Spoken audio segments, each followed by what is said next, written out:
Testing. Can you hear me? Let's get this started.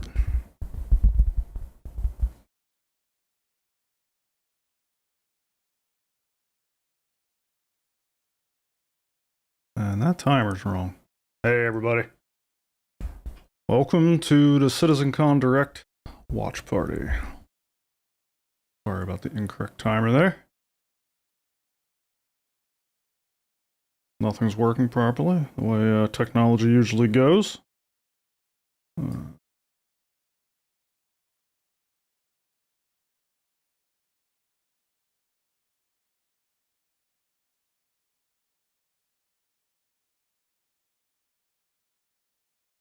That's better.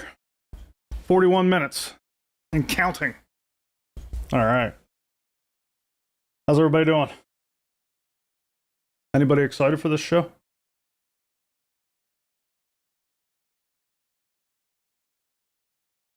What's up, Brad?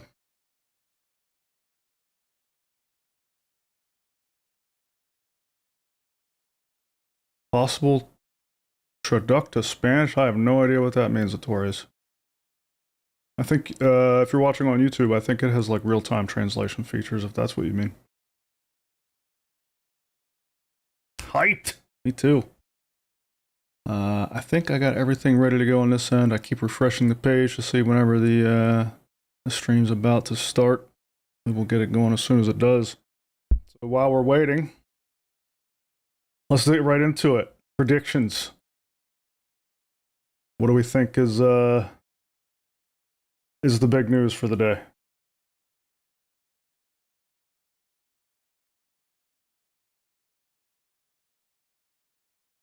Ever wonder if you'll still be around for stuff? Yeah.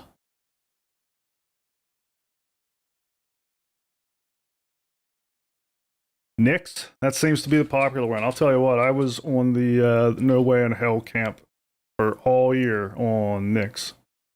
But there has been enough 1.0 releases today. Yeah. I thought I was the cope addict. Or the hope addict, I'll say. Not cope, hope. Yeah, I thought No Way in Hell for Nix for the majority of the year, but there's been a lot of evidence mounting lately, so I think I've been swayed that I think there's a pretty good chance we'll be seeing some major Nix activity before the end of the year. I don't think we're going to see it on live by the end of the year, but PTU probably. Here's what I really think. I was just talking to the guys about this yesterday. If we look at how CIG has done things over the last several years, I think we can all confidently assume that Nix will be shoved into some environment just in time for Christmas break, and then CIG goes on holiday. That's how we'll get Nix. I hope it's all about bug fixes and stability. Oh my gosh, Willie, go away. I'm tired of bug fixes and stability. I think it was good for them to do that this year. Obviously, things are in a much better state than they were last year. We can get in there and we could play for 12 hours straight if we want to now, which was not possible before.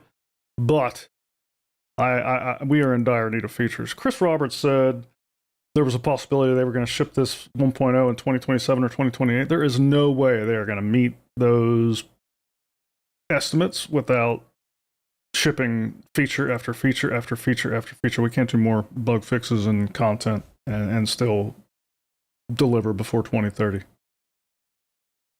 I doubt we'll see Nix before engineering. Yeah, I'm with you, Willie. But I think, engineering. Well, I don't know. I don't know about that, Will. I don't know. We'll see. 12 what? Highlighting fixes and releases a huge patch. Yeah, definitely. I could see that. But yeah, I was talking to the group last night, and we were talking about this, and I was saying, like, in order for them to get a pre-2030 launch, I mean, we're going to need to see features dropped faster than we have seen content dropped in 2025. And I thought they had a pretty high velocity content schedule in 2025. Given the state of things. But we're going to need to see features roll out faster than that if we're going to see 1.0 by 2028 or 2029 or even 2030. No way on 2027. I'm with you, Commander Melander. I think that is the most optimistic date I've heard. I mean, just think about the 1.0 feature set that we have yet to see, right? Space stations alone are going to take a monumental amount of time, not just because of the structures themselves, but all the gameplay associated with them. I mean, if you saw the screenshots of what they're going for, orbital building platforms and construction docking bays, and I mean, there's so much that's not in the game yet that alone is a 12 to 24 month project. You go deeper into the features you're thinking for 1.0 or for predictions for today, Willie? Cactus Movies, hand pink waving back at you. For or against instances of boss fights? I mean, I'm John Murdoch. I'm against instances in general, but I think they do have a place in a game like this. If you want to provide players a clean PvE experience, you know, aka dungeons, then instancing makes sense. The stuff they're doing with the ASD facilities right now, where they're doing like those puzzles and stuff. If you want to give players a clean experience going through those ASD facilities with puzzles that are not already done for them whenever they enter, then instancing makes sense in those situations. But in general, the less instancing, the better, in my opinion. 1.0 Willie, yeah, I mean the features I'm talking about are space stations, crafting and base building, the improved planet tech. Obviously, we need 3 more star systems, all the reputation systems, the blueprint systems. I mean, what else? The list kind of goes on and on. I'd have to bring up the roadmap again to refresh myself on everything, but just those things alone are going to take some engineering, of course, which we should be in the precipice of. Yeah, there's a lot. Not to mention story. I mean, they want to ship this game with some kind of a onboarding storyline for players. You don't think they want dynamic server meshing? Oh yeah, dynamic server meshing. That little thing needs to be rolled out before 1.0. Further along before adding more planets, or they will spend extra money and give us more servers per shard. I mean, that's that was one of the reasons I didn't expect to see Nyx. But also, if you've seen anything I've done recently, I was on Space Tomatoes podcast, and one concern I shared with him is that now that they have the power of static server meshing, I think one thing I think it's just natural that they are tempted to push that as far as it's going to go. So Nyx can certainly be brought online with static server meshing. Yes, it's going to up their cost, but you know what? This was a record-breaking year in income for them. So is it really going to matter all that much that they're spending a little extra to bring Nyx online with static server meshing? Probably not. Yeah, all the missing guilds, Commander Melander, good point. Do you think ground vehicles being largely useful and having gameplay around are locked behind Genesis and filling out the planets? Yeah, I think that's a huge part of it. They've outlined that the new planet tech and the POI stuff is going to pave the way for better surfaces for ground vehicles, things like roads, all that stuff down the line. Hold on, there was just an update on the...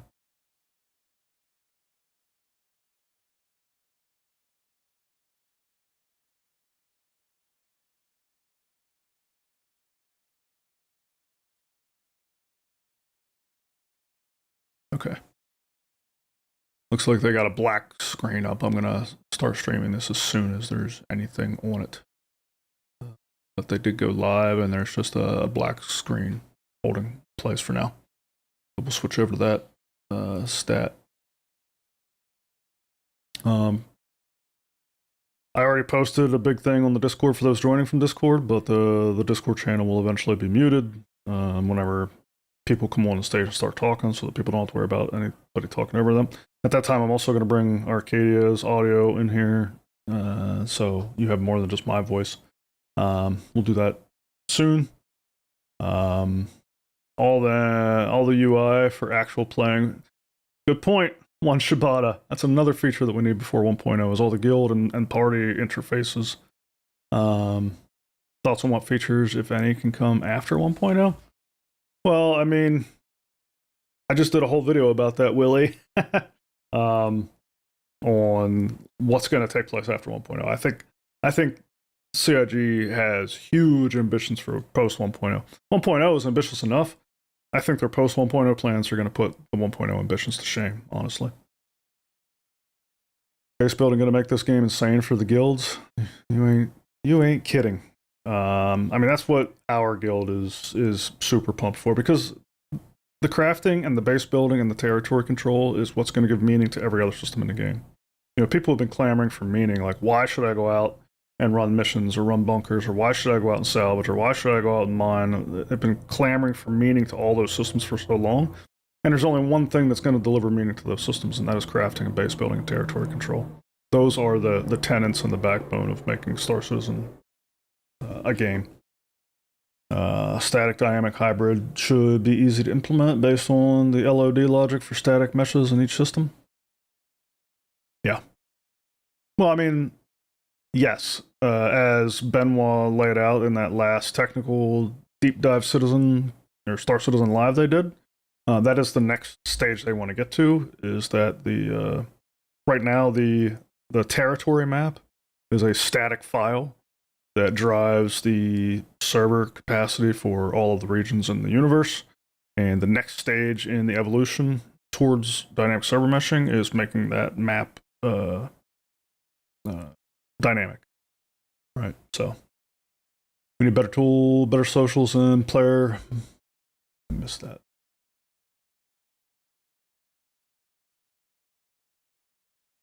We need better socials and player market game changers. Yeah, I mean the economy. That's going to be talk about game changers. I mean, on top of base building, crafting, obviously the economy goes with that hand in hand. That's going to be the crafting, the base building, and that type of thing is what delivers meaning. But the economy is going to be the conduit for all of that to flow through. Want to see the Perseus and the Ironclad? Yeah, I'm personally like, there we go. We got the official countdown, which pretty much matches ours. I want to see the Perseus as well. Or I'm sorry, the Ironclad. The Ironclad is the ship I'm very excited about. I'm gonna go ahead and bring this stream in small to ours, just so we can keep an eye on it before we transition fully over to it. Give me just a second here.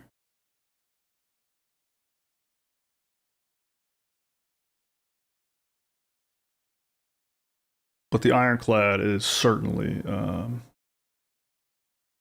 ship I am looking forward to. The cargo variant specifically. I think the other variant is going to be really cool too. Perseus, it's going to be a great ship. Just we've got so many Perseus-like ships recently that it's a little less exciting for me than the Ironclad. I think the Ironclad, we've been waiting a while on a ship like that.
There we go.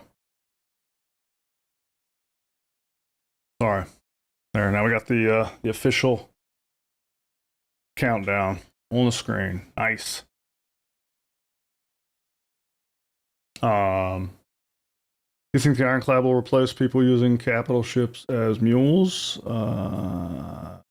Good question, Human Ascend Master. I think probably. The only thing that might prevent that for now is just the durability of things like the Idris. I mean, the Idris carries over 1,000 SCU as well, and the thing is basically indestructible. So, if the Ironclad is not basically indestructible like the Idris, then you might not see a change in what solo pilots are doing. But the loading capabilities of the Ironclad are going to be so much better that it's going to be compelling.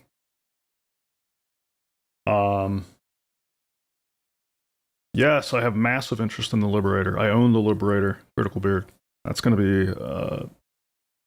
I was assuming the Liberator was going to be the first open air carrier that we got, but now that they've started working on the Kraken, who knows? We might actually be seeing the Kraken before we see the Liberator, which would be crazy. Which would make the Liberator not the first open air carrier. Commander Blander says it'll stop me from using the Polaris. I'm going to meld it for other ships. There you go.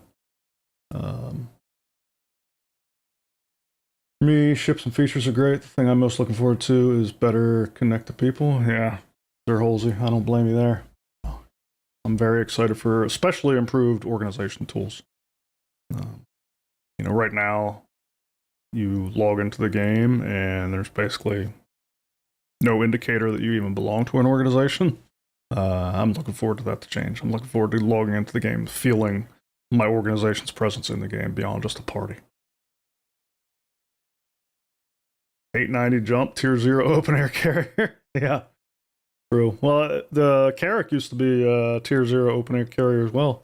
I remember around 317, we used to park tanks and stuff on the top rack of that thing for extra turrets.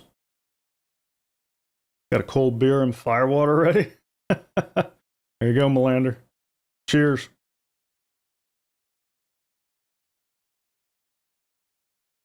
FYI, the countdown seems to have commercials and new content. All right, well let's bring it front and center then.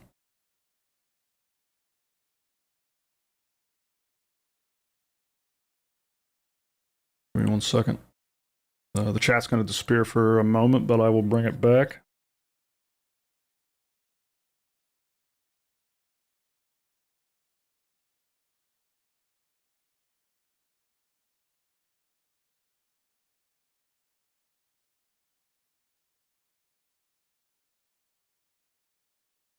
Let me get the chat out of the way here.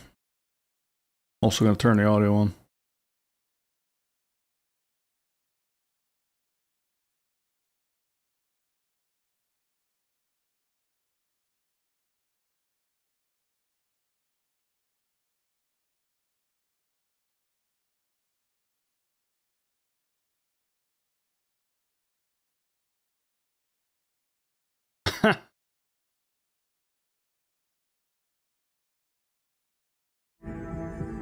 Sorry, the audio wasn't coming through. It should be now.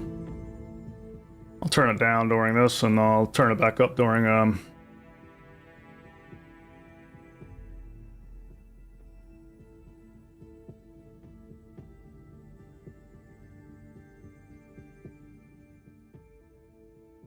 the times that they're actually showing something. I agree, LFG would enable people to connect so much better. LFG is like a double-edged sword. I don't know about that. We saw what LFG did to games like World of Warcraft. Depends.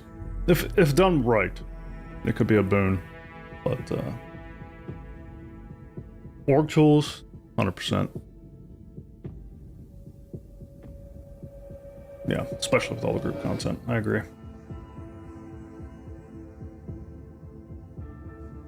They could do 2 hours just reading the list of stuff players want before 1.0. Yeah.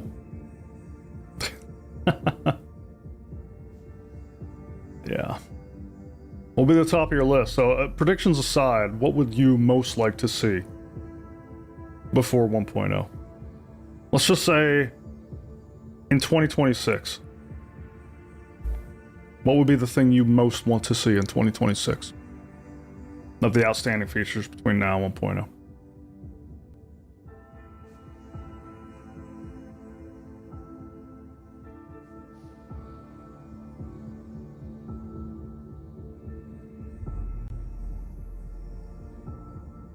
Hitman says, we'll see crafting first. Base building needs multi-shard persistence.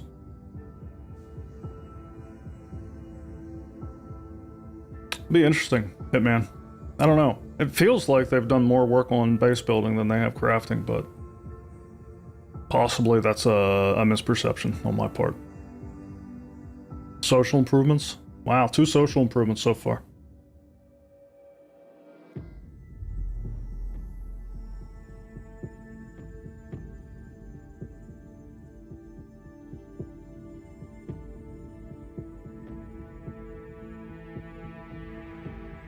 Meet Steve. It's his first day on the job after passing his Atlas Operator certification. This is Edwards. After 36 years of a successful cargo foreman career, he's ready to retire. And this is Bob, your everyday hauler. Bob doesn't give a shit. Bob is too busy reading a funny post online.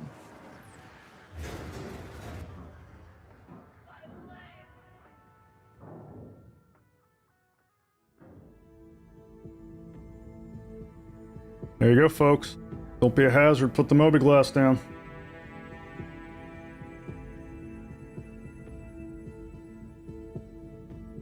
Engineering Resource Network. Yeah, that's probably going to have a huge impact on just flying ships in general, which hopefully push us further towards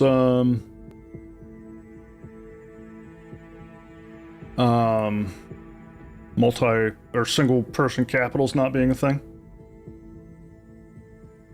I most want to see the release date so I can plan SCPC number 4 build around it. You're on your 3rd PC build? Actually, I think I am too, now that you mention it. Transit Refactor 2.0?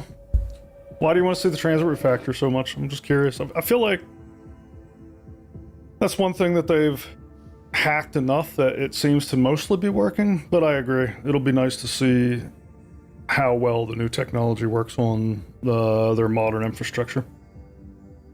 And economy and plater shops. It's a plater shop.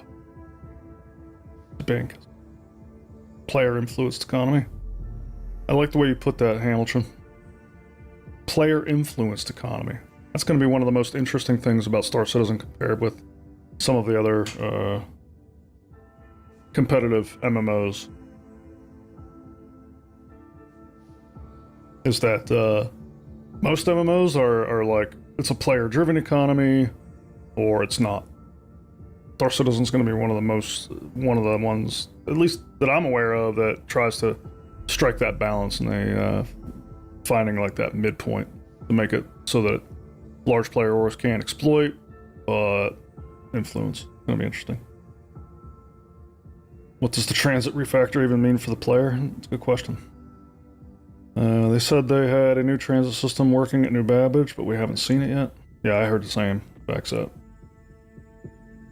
It won't be talked about, but man, I do want to hear about interplanetary transit. Yeah. That's going to be interesting.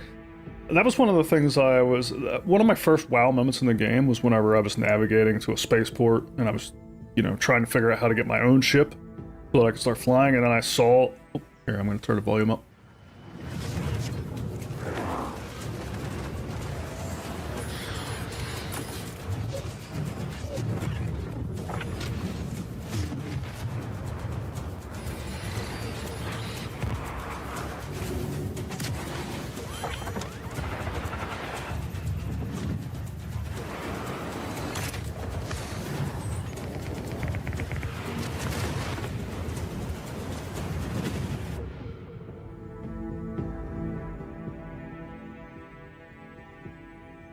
I'm digging these little kind of previews they're giving us. I feel like I'm sitting in a movie theater and you got like the previews popping up before the movie starts. Anyway, what was I saying? I forget what I was saying now. Oh, the interplanetary transit, Melander, yeah. One of the first WoW moments I had was whenever I was in the spaceport and I saw like those kiosks or like those like areas that you would see in a traditional airport in real life where you walk up and there's a ticket counter or whatever. I can just imagine in the future just being able to buy a ticket and get carried to the next planet. I would love to see both NPC variations of that and player variations, like player piloted so that players could pick up missions and do that for people, that would be amazing. That way you're not guaranteed safe transport from planet to planet, and there's a risk that, you know, there's a flight accident on your way. That would be so freaking cool. Inventory and UI rework, yeah, that thing looks so damn good. I can't wait to see that. I would be surprised if we see that this year. Whenever they first started working on that, I thought like they were pretty strongly opinionated that that would be, well, the messaging they were giving was like, look, don't expect this anytime soon. I feel like that's going to be a 2026 thing. Joking mostly, but just smoother movement outside my ship. Hey, I think my character moves smooth enough most of the time, Skis Ashes, but the thing I would love to see progress on, and I was hoping we saw it during the year of stability, and we really didn't, is just less vehicle jank, especially ground vehicles. Like when I park a vehicle in the back of my ship, or even on the hangar, whenever you bring a ship up from, or a ground vehicle up in your hangar, I mean, it just sitting there bouncing on the terrain, you know what I mean? I would love to see progress on that, I agree. Control surfaces preview. Nice. Are you saying it is nice, or you want it to be nice? I know there's I've heard that there's some testing going on that type of thing right now.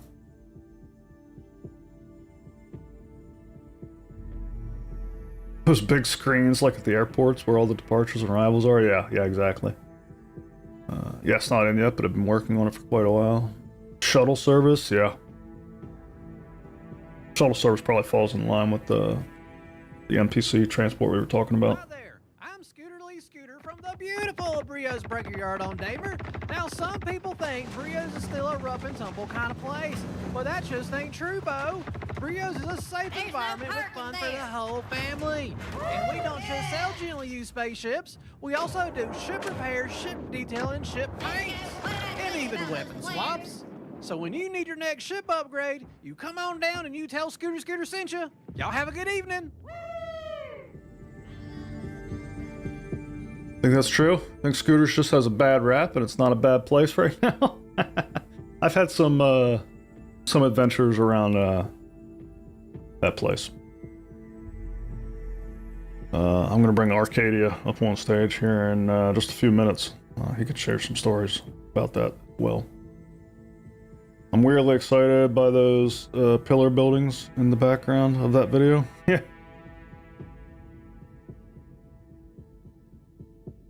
Wanker Wonky, yeah. Yeah, I'm digging these commercials.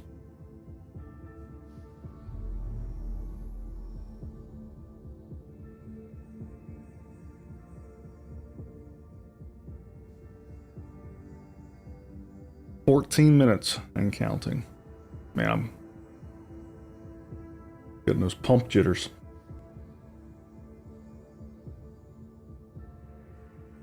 Anybody been ganked at the Breaker Yard that was just featured? One of the memorable moments I had is it was shortly after the Hull C came out, I think, and there was some issues with the Hull C trading, and we had a Hull C full of cargo. It was like scrap or something, and we were gonna see if we couldn't find a place that was willing to buy the stuff, and so we were going to see if we could land at Brio's and offload some of this stuff. And so obviously you can't land a Hull C that is fully loaded, but we were hovering it just above the ground, and we were going to try to get out and just start tractor beaming stuff from the Hull C onto the ground around Brio's, and then going in and selling it off the territory instead of off the ship. And while we were there, somebody started shooting at the Hull C. We tried to defend ourselves on the ground. Some things went awry. Long story short, we ended up ramming them with the Hull C to defend ourselves. We took them out. The Hull C got annihilated, and we had to do like a escape from the Hull C while we were there, and it turned into a whole big mess, but it was fun. We ended up, like, the Hull C ended up upside down, and we had to, like, oh, here we go. Silence, crawling through the shadows. I don't care why. I finish the job. Darkness makes makes you weak, makes you blind. No pain, no fear, just a cold breath on your neck. When the light comes back, you're already gone.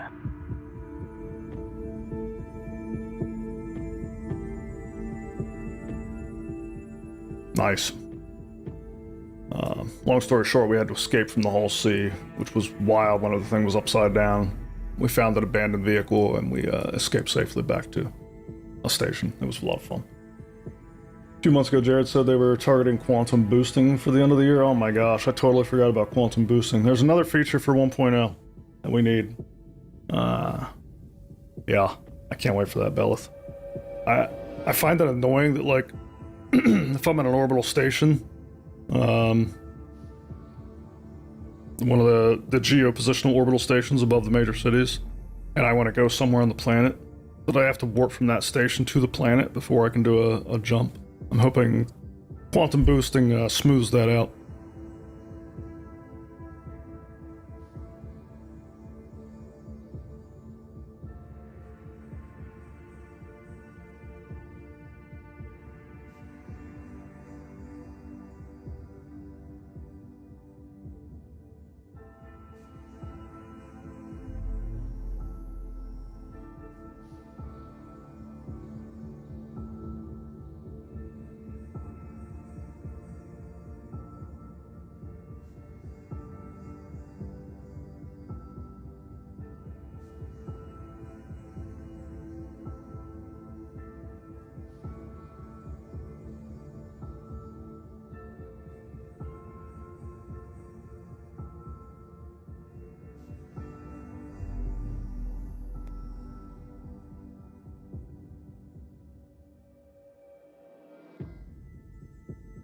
Sorry, I was muted there. Arcade, are you ready or are you tied up? How about player set beacons? I'm talking about like Dune? Where you can make yourself a beacon and throw it down and respawn there? Oh, you mean beacons as quantum points. Yeah. I can't wait to see that. At least our ships act as beacons now. Yeah, sorry, Hamilton. I lost it there for a second. I'm muted so that people didn't have to hear me take a drink, and then I failed to unmute. My bad. Well.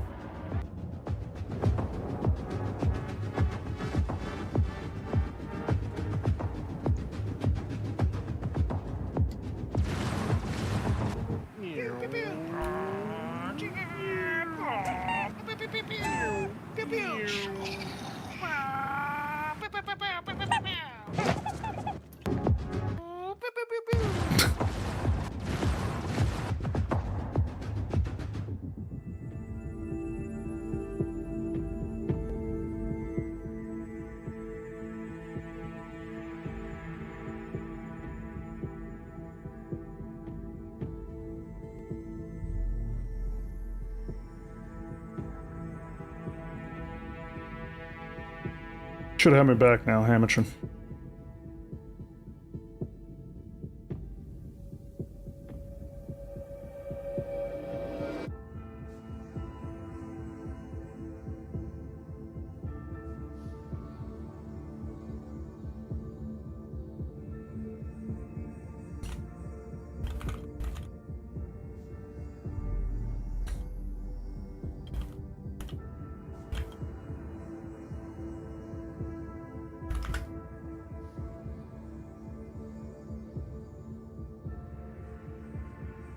Paul Russo, thanks for joining. Let's go.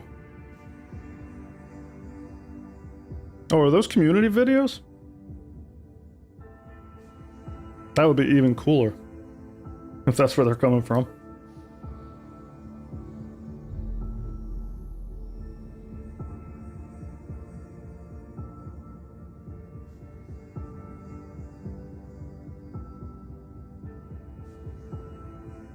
Give me 1 second here.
Okay.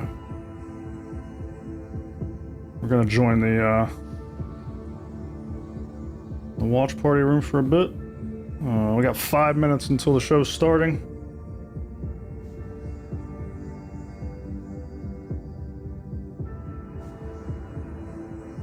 So people on Discord, the channel mute's incoming.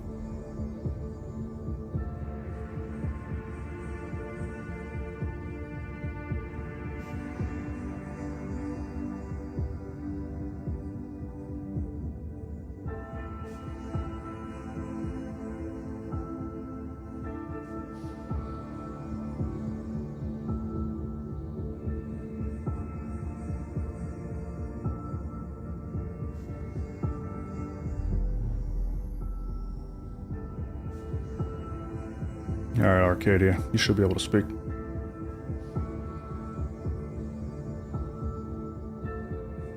Testing, 1, 2. Yep. We can hear you. Loud and clear.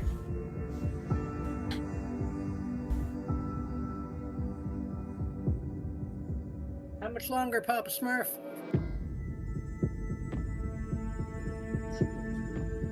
We got everybody in here. Fixing that.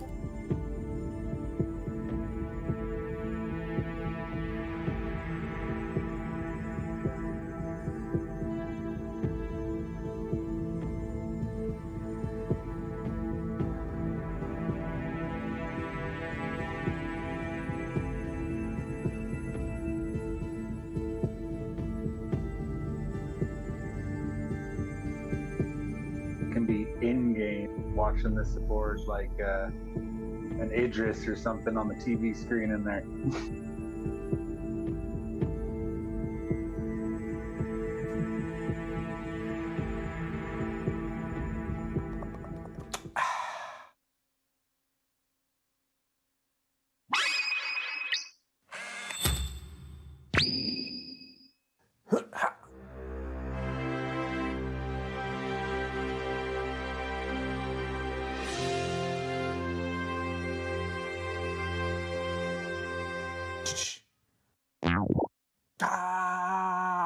One day.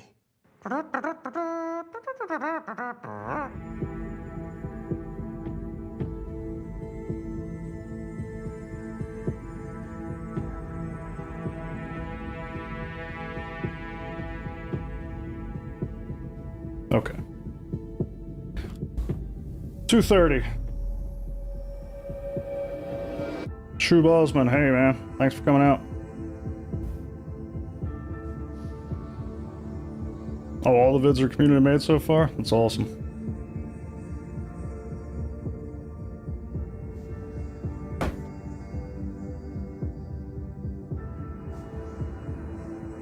You there, Ark? I think so. Yep, you're there. Welcome Arcadia to the stage. He's kind of my right hand around here. All the music at the start of the this stream that people were commenting on. Arcadia is the man behind all that, as well as the in-game footage of my last video. He has a man of many talents. Thanks for being here, Ark. Thank you. Glad to be here. Griff, happy CitizenCon to you, man. Let's go. Feel like we need a ball drop.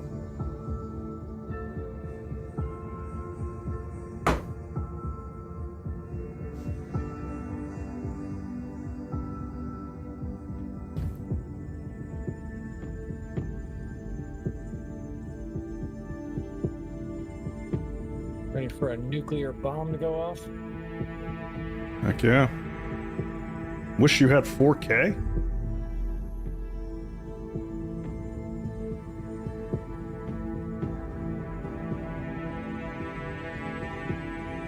You mean you wish I was streaming in 4K? I have a 4K camera. But yeah, I'm not streaming in 4K.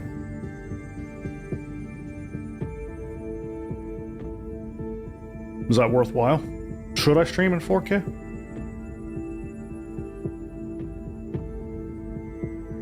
Should I stream in 4K, Ark?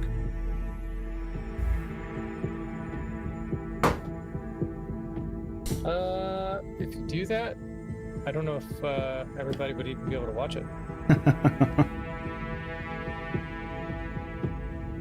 20 seconds. Here we go, folks. Watch my router start smoking. All right. This is the moment.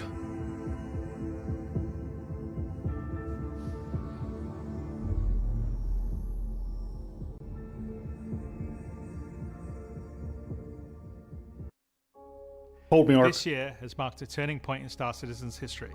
We have finally moved past the question of whether we can build an architecture to deliver a universe with incredible detail at massive scale, seamlessly, and where thousands of people can all play together. Server meshing has been working pretty much flawlessly at scale for the past 9 months.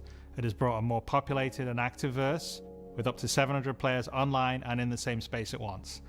It's greatly increased server performance and delivered a much more responsive player experience. I couldn't be prouder of the team. They delivered something no other online game does presently. There may be other games out there that claim large player counts, or even the ability to mesh, but none do it at our detail, scale, and seamlessness. Of course, there will be continued improvements to server meshing and to Star Engine, but having moved past this last big technological hurdle has allowed us to finally focus on quality of life and stability improvements, something that has long been overdue. We're about to deliver our 9th patch in 10 months, with content that has brought Star Citizen storytelling into new and exciting directions. We pushed more than 24 features and more than 2,000 bug fixes. And while there is still a long way to go, the game has gotten more stable, performant, and fun as a result.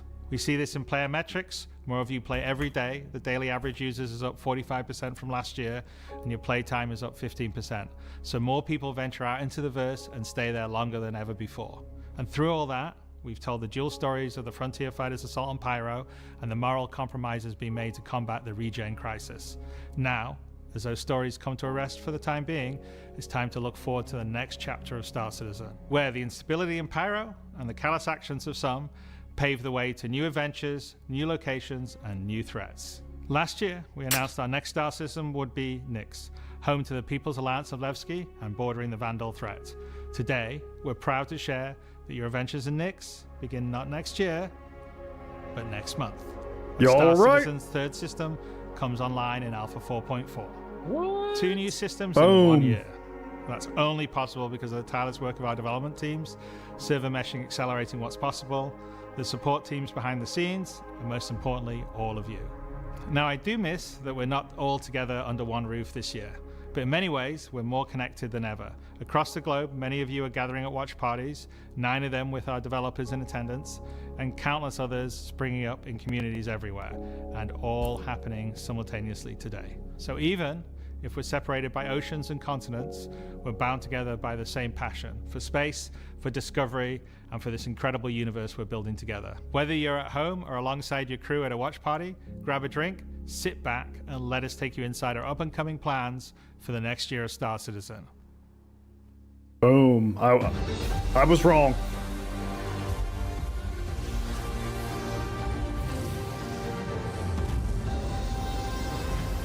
Arcadia was right.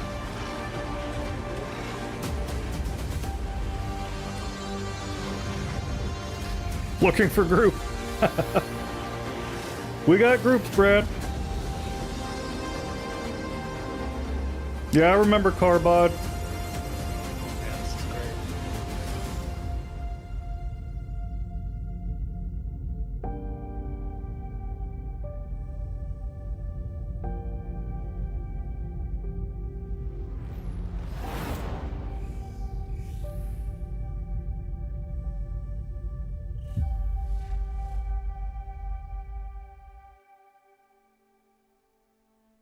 With the foundational technology now in place, the content development of the game is no longer restricted, allowing us to forge ahead with building out our first 5 star systems. Nyx will see the much-loved Levski landing zone added back to the verse, while also bringing you one of its most iconic landmarks, the Glacian Belt. Here, you'll experience a new combined arms operation that will introduce new factions and new adventures for you to discover. With this edition of our 3rd star system, we're also going to do something that's at the heart of the entire Star Citizen experience, and that is to build it right in front of you. As we have done this year, with the addition of several major locations, such as the Hathor facility or the Lazarus complex, we will continue to unveil new Nyx content throughout the year. It's a slightly different approach to how we deliver Pyro, but we feel this gets the content into your hands sooner and shows our intent as we continue our march towards 1.0. I'm so incredibly proud of the work our teams have done and are continuing to do, and we're excited to have you on this next step of our journey. And as with any journey in Star Citizen, that begins with a little story.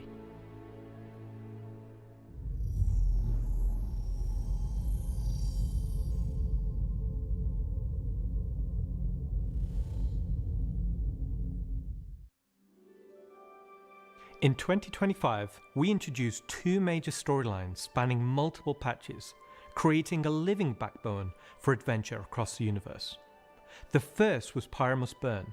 It connected Stanton to Pyro and introduced the Frontier Fighters, who are relentless, brutal, and determined to wipe out any threats that cross them.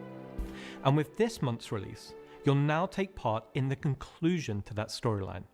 The second was Science Run Amok, with the regen crisis throwing the Empire into chaos, and you all jumping in to help the various corporations respond.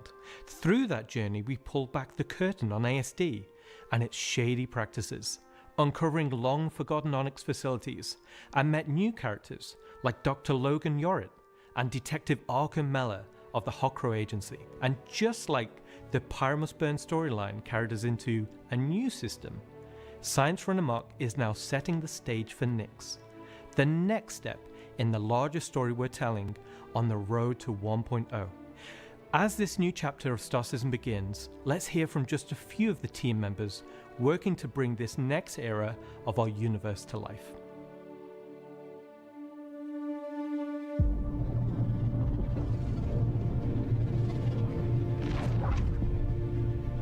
When the Nyx system was first discovered, the United Empire of Earth, the UE, came out and did scans and kind of found out that the system wasn't really worth settling. The planets were too hard to terraform, the resources were too tough to get, so they opened it up.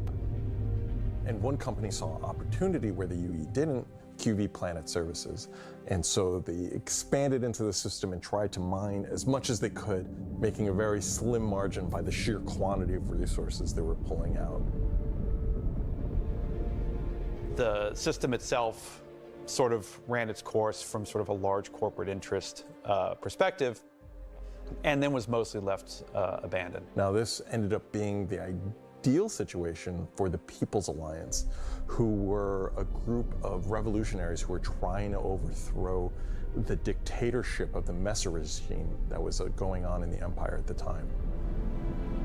So they went to the Nyx system and established what became known as Levski. They wanted to make it everything that the UEE wasn't at this time. They set up what they saw as their ideal society, where everyone's voices would be heard, where everyone would be equal. But they've fallen onto hard times. So Nyx today is kind of at an interesting point in its history. Now that the UEE has kind of transformed itself into a democratic society, what is their role? What are the People's Alliance rebelling against? And they still see the Empire as being inherently unfair. They see their role as still trying to create a free and fair society. But on the other hand, they have more problems than ever, and there's new threats lurking around every corner. And they have to ask, are they prepared to handle that? Or do they need to turn to the UEE for help?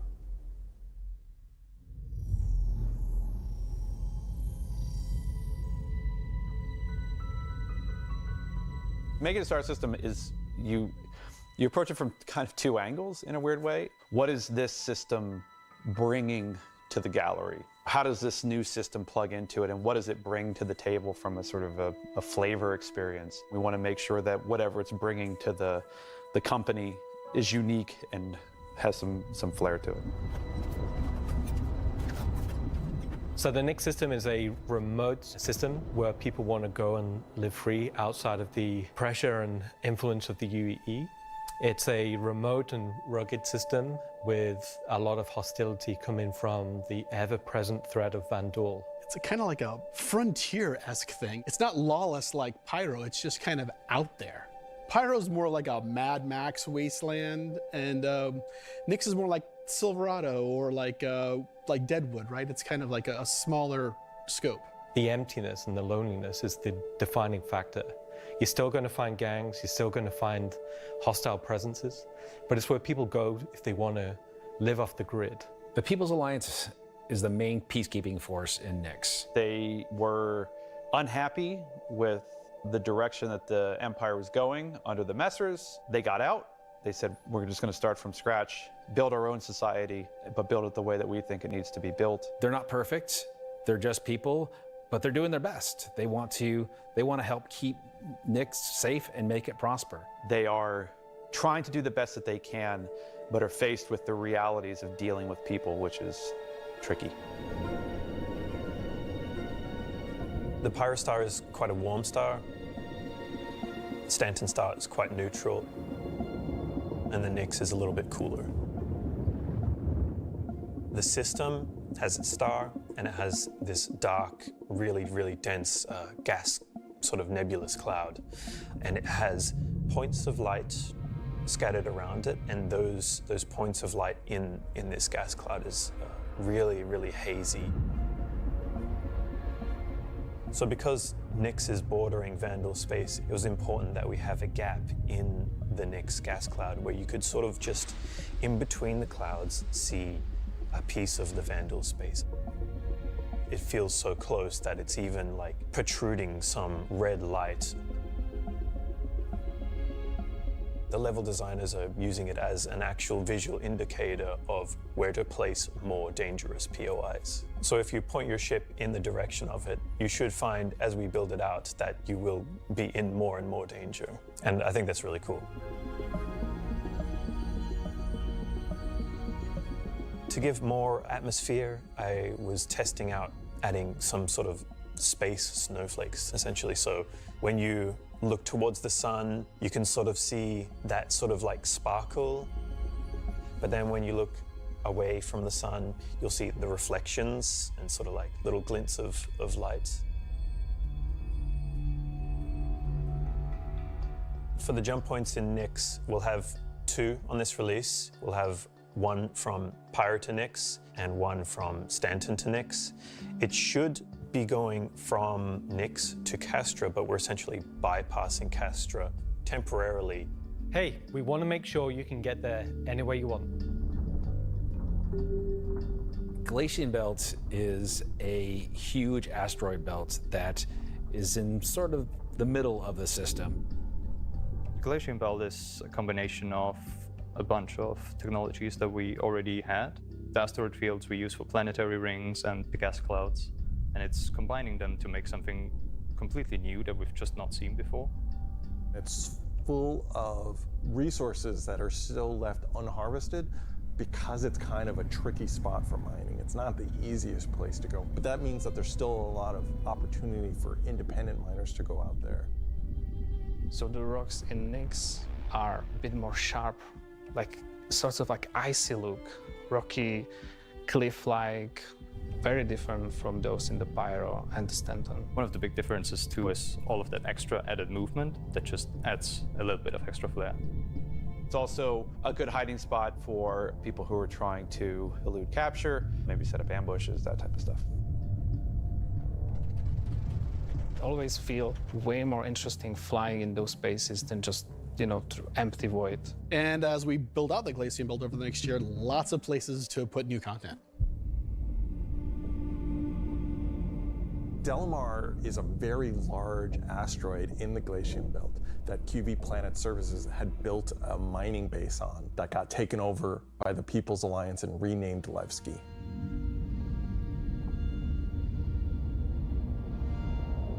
Levski is our first and biggest social outpost for Nyx.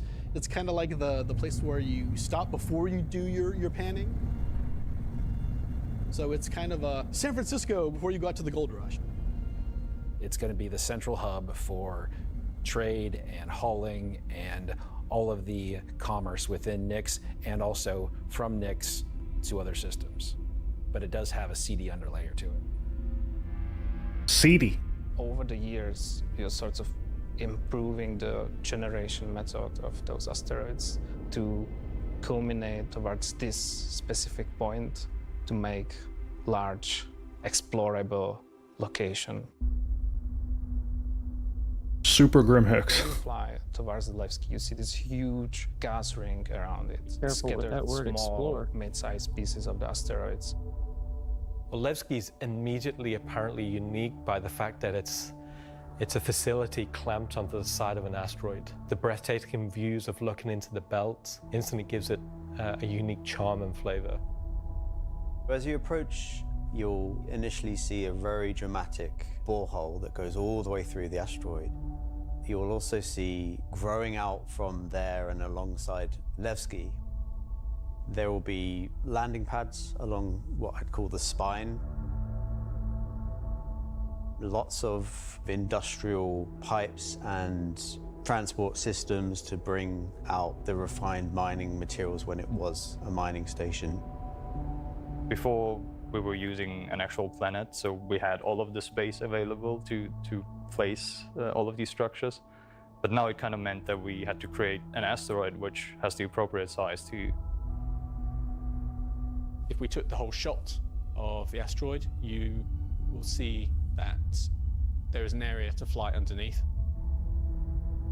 We plan on bringing in hull C gameplay, so this is exterior cargo elevators, so as a team you will be able to load and unload cargo. There's a lot more movement on the exterior, such as the cargo trains going around tracks. It's now going to be fully EVA-able. There will be walkways around the main landing zone to walk on using gravity plates, but you can drift off and kind of go wherever you want. They can explore fully the whole place, which is great. That's really cool. Unlike the majority of anarchists living in hard Pyro, or soft arms to there are people here in Nyx that care. It's not a downtrodden or derelict, dilapidated location. It has a sense of order. But only where the People's Alliance has people living. But we've had Levski before, and we've updated it quite substantially to be more in line with the newer features that have been put in since, but also visually, and there's been a lot of quality of life fixes that we've wanted to add and bring up to like a good standard for a landing zone. Gracing the main lobby of Levski is a large statue of Anthony Tanaka, who was a child worker. And was being worked to death, all of them were, and Anthony Tanaka just had a break and just said no, and stood up against the foremen, the supervisors, the managers, the guards, and was killed for it. And so he became a sort of a figurehead. And kind of was one of the linchpin moments in seeing the fall of the Messer regime. How many people will be setting this to their home? So if you take the elevator up to the top deck, you'll see the top view and the cargo area as well. So you can go through the cargo shop. You've got your normal kind of cargo needs. You'll have ability to trade and buy your tractor beam and other gear that you need. So if you were to die in the Nyx system, then one of the places you might come out from is the hospital in Levski, which is called the Mercy Hospital. So Mercy Hospital is just basically, it's a local med station for all the residents of Levski, anybody traveling through the system. Again, they're trying to provide as good medical help for people as they can. When you arrive at the HAB's location, you'll be presented with a lobby, elevator bank, and then you will take that transit to the HAB room. So within that room will be pods.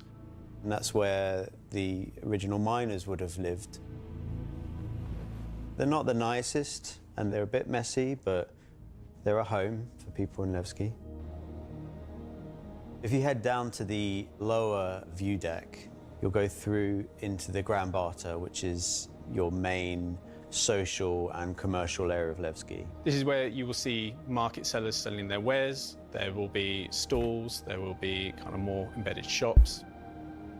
And that includes things like Corderies, which is your armor shop, and also Conscientious Objects, which is for weapons.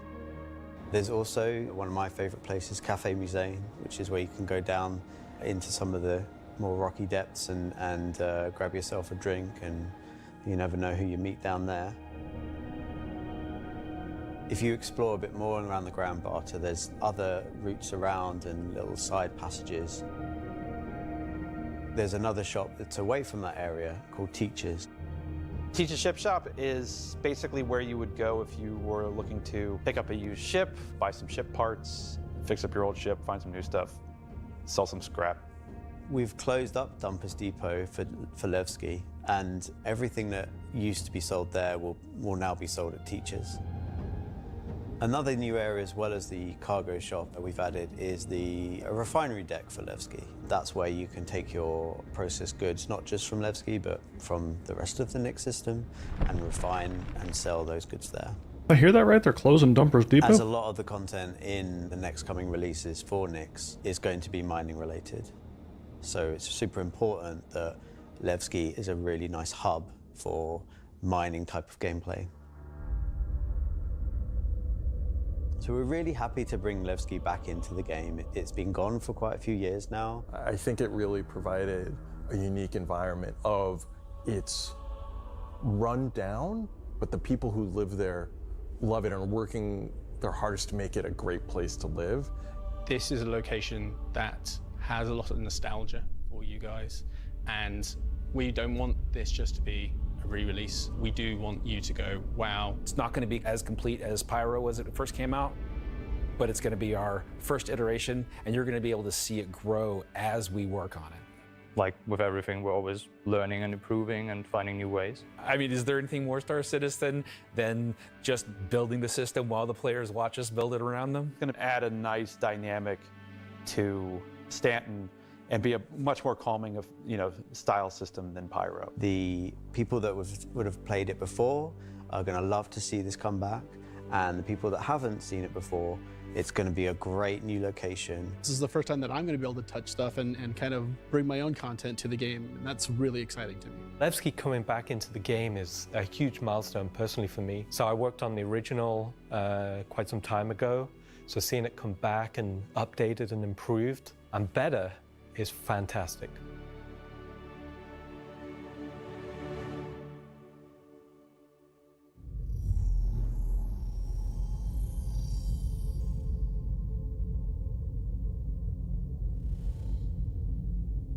Something wicked.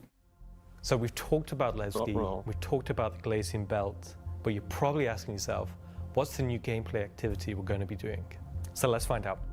Welcome to Nix is your first experience in a new space station in a new solar system. It's a mystery to be solved. There's things for the player to explore and look into. There's going to be some twists and turns, of course, some combat, and if you're lucky enough to survive, maybe some good rewards. This is basically a continuation of kind of our ASD storyline. So in the closing out what we had called our Science Run Amok storyline, we had revealed that ASD had been procuring sort of very black market illegal stuff in order to conduct their experiments. So this mission is basically going to be continuing on that trail. So the Navy has learned that illegal tech is being sold in the UAE, and they're hiring Intersect to investigate.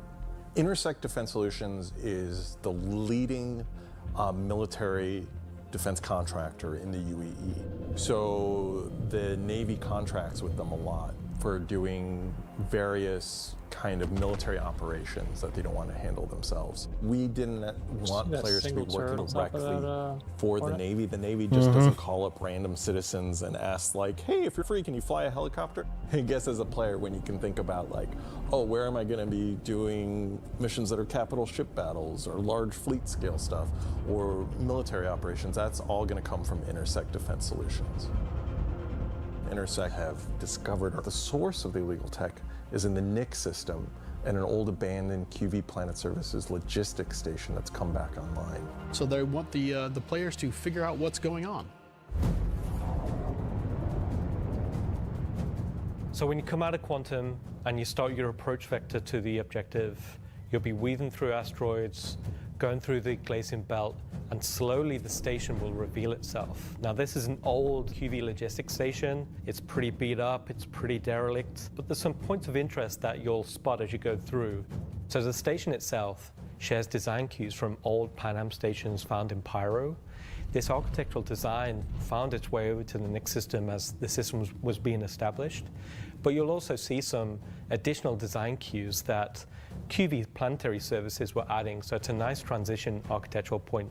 It's fairly skeletal in design. You'll see logistics yards and cargo yards, but also facilities pinned inside the asteroid, creating this network of facilities. You'll notice there's a Polaris near the main hub. It's not a normal Polaris. It's damaged, it's broken. It's not a standard corporate Polaris. That's funny, so Motor. At this point, you should be asking yourself, who does this belong to? Away from the Polaris, you'll see struts leading to asteroid bases. Now, these asteroid bases are locked, so you don't know exactly what's inside just yet. But all of this comes together to form the playground for the mission to take place. So not only is this facility unabandoned, but it's also under attack from a surprising but familiar foe.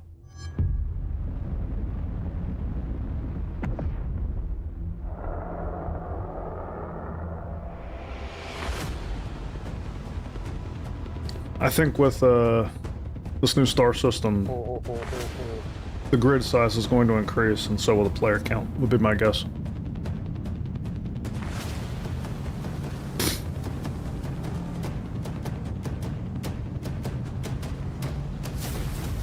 For the first time in the PU, the Vandal. Oh boy.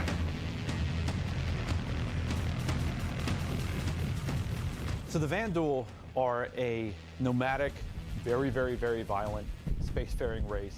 They've been striking out against outposts and such in the Nix system. They don't really know what they want, don't know why they're doing it, but it seems like whoever's running the station is really pissed them off. Vandal raiding parties have been arriving in the system, and they're unaffiliated to any clan. There's small groups coming in and picking at them. But as time goes on, those raids are getting bigger and more frequent. There'll be the scythes that you're familiar with, glaives and blades that we all know and hate, and a new craft for the PU, the Vandal Stinger.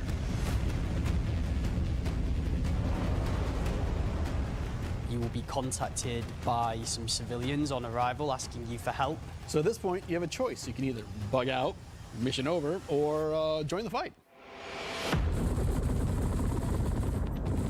This will be the first time since the PU launched that you'll be able to fight against Vandal aggressor ships.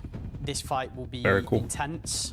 The player should be able to deal with them, but they will have to be prepared and they'll have to come back in to fight off this initial wave, and that won't be the end of it. After you fight off the Vandal ships, the mysterious inhabitants of the station invite you to come on board. Which INSEC sort of will encourage you to do because it'll help further their investigation against what's happening here, why these QV stations have come back online. You dock your ship, you board the station, and it turns out the inhabitants here have a real surprise for you. The player will be immediately ambushed. These guys are not your friends. Of course, it's not going to be easy because the people that are inhabiting the station are going to fight you every step of the way. The fight will be challenging, but this definitely will be the warm-up phase of this mission. This will be the players getting a sense of what exactly is going on there, who these new people are. They'll be in unfamiliar armor. They'll be wielding unfamiliar weapons. And we want you to get a sense that you are in a new place, in a new territory, fighting a new faction. So after you survive this initial ambush, you get back in touch with INSEC, and obviously the question is, who are these people? Why are they attacking? Why are the Vandal attacking them? At this point, there's more going on here than anyone thought. The directive from INSEC is to explore the station and collect as much information as you possibly can. Along the way, you're going to get to explore some new areas. It's not just the space station. There's the disabled capital ship. There's asteroid bases nearby with obvious installations there, other forces that the Vanduul have been attacking. There's a debris field. Explore the locations in any order you want and try to find out who these people are and why the Vanduul are after them. You'll find new clues. You'll find ways to solve the puzzle of what's going on at the space station and find out what kind of loot they have for you now that you've beat them. And of course, this is a legally open station, so anything you find is yours to keep and sell, maybe even give to Wicklow. This isn't just a one-time event, this is a permanent sort of mission that we're going to be adding to the game. You can go back and repeat this mission and find ways to do it even better, even faster. There'll be a different story and different flavor. Obviously, we can't have the same thing happen every time. There'll be other missions that Intersect will offer to you based on the evidence that you found. Now you know the real story, and you can start digging and giving more information to Intersect along the way.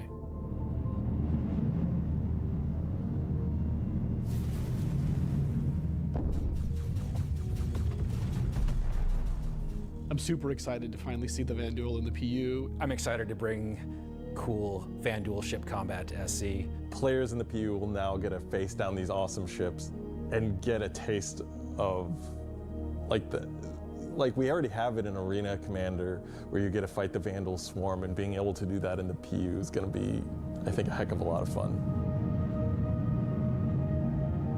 So this marks a great milestone for us for not only pushing hard and adding great content this year, we're also being able to introduce the next star system and introducing the next landscape to tell new stories and add new gameplay beats into the ever-expanding universe.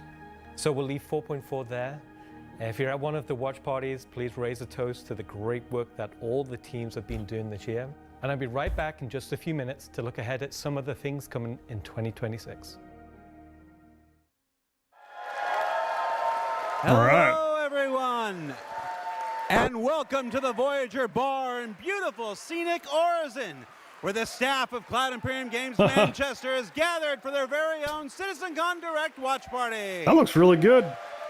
As the dozens of such events happening at locations around the world, we've gathered Thanks for today letting to remodel watch my kitchen. this sneak peek at just a little of what the next year of Star Citizen has in store for It's everyone. very cool. Oh, that was really good, everybody. I'm Jared Huckabee, your host for the festivities and for the show today. And let me tell you, it's not a joke. It's not a gag. Next week, we're hitting our 9th patch in 10 months. That audio, and then in though. November, we're going to finish out the year strong with the long-awaited arrival of the Nix system. And in case you missed it, because you were chatting with Shush, friends, Dick. hi. It's not the lawless wasteland of Pyro many folks have been speculating, but an independent system with its own set of rules and laws and multiple ways to get there. It's an exciting time for everyone at Cloud Imperium Games because, as the architects of our persistent universe said at the start of the show, the foundational tech that we've been building for so many years has now unlocked us to bring more to Star Citizen than ever before as we continue our journey towards 1.0. Now, before we continue with the show, let's get a few housekeeping tasks out of the way. First, we're simulcast on YouTube and Twitch. So if you want the keen communities of Twitch or the 4K ultra high resolution of YouTube, you have your choice. Second, throughout the broadcast today, we want to see and hear what you have to say along the way, and you can tell us on social media by using hashtag CitizenCon. We're especially interested to see any photos from those watch parties that are happening across the globe, and we're going to find some way to bring a few of them into the broadcast later in the program. Third, we've also had a CitizenCon contest going for people to create their very own slice of life in the PU videos, and we played the winning entries during our pre-show countdown. The offerings were super varied. The idea was to work with a team to show the life of a miner or a hauler or a bounty hunter or whatever. But one guy just said, I'm going to make a video about how awesome I am. And I respect that. So shout out Nocturnal Revenant. I don't remember if you were one of the winners getting an L21 Wolf from Kruger for their efforts, but you won the coveted Disco Lando Complete Narcissist Award. Good job. And to all the winners, I'm sure someone will either be in touch with you about your wolves or they'll just show up on your accounts. I really don't know how that process works. Probably would have been good to find out before the show, huh? He's so afraid. Either way, if you missed the pre-show and are curious if you won, you can check the replay after we're done here today. All right. I just realized that my bosses, Chris and Sandy, are sitting in a movie theater watch party in Switzerland right now. A completely captive audience. So real behind the scenes here. This is especially torturous for Chris right now because he's super excited about the next segment we've got coming up. Aren't you, Chris? And you're just sat there right now, forced to watch and listen to anything I say. Do either of you regret that decision so long ago? Ask for a raise. All right, so I've probably pushed my luck enough. Let's get to the next thing. When Nyx arrives next month, it'll have Levski, the Glacium Belt, and the new Welcome to Nyx operation we just discussed. But throughout 2026, we'll also continue to build the star system out with new features and new technologies that will not only set Nyx apart and give it a unique identity from its sibling star systems, but continue to set Star Citizen apart from other video games altogether. Now, at this point, if you're running one of the watch parties, you're going to want to crank your speakers up for some brand new music from the maestro Pedro himself. And let's take a look at some of what the next year has to offer for the Nyx system. +1 to that, Randy. You heard him crank it up. It's already cranked as high as it'll go on my side.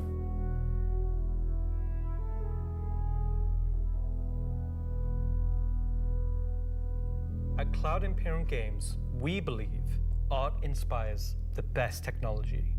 And through the development of that technology, it pushes us to create even better art. When Genesis comes to the persistent universe starting next year, it will change how you experience every world. And not just in the building of the new planets for the Nyx system. We will also go back through Stanton and Pyro and reimagine them through the lens of our technology. Previously, and more traditionally, we'd create slices of biomes, like deserts or forests. This approach moved us forwards and got us this far, but solving the scale was always tricky. And for Star Citizen, we like to do scale on another level. Issues like seeing tiling from our height maps from high altitude, or the unpredictable blending when two biomes connected, were common. But ultimately, things just never felt right. Our worlds were gorgeous, but to us, they still sometimes felt like interpretations. Now, this was a super hard problem, which we needed to solve at the scale for Star Citizen requires. We challenged ourselves to emulate nature in the most believable way, and not just on a planetary scale, but to our level of detail. Here we go.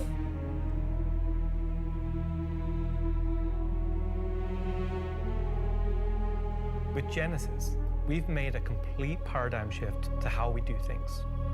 River Guy. There's Biomes River are Guy. now created based on the physical data sets, with the assets being spawned whenever and wherever the correct criteria is found. So when you see a forest or a meadow, it's no longer because an artist painstakingly crafted it there. It's now because it simply wants to be there.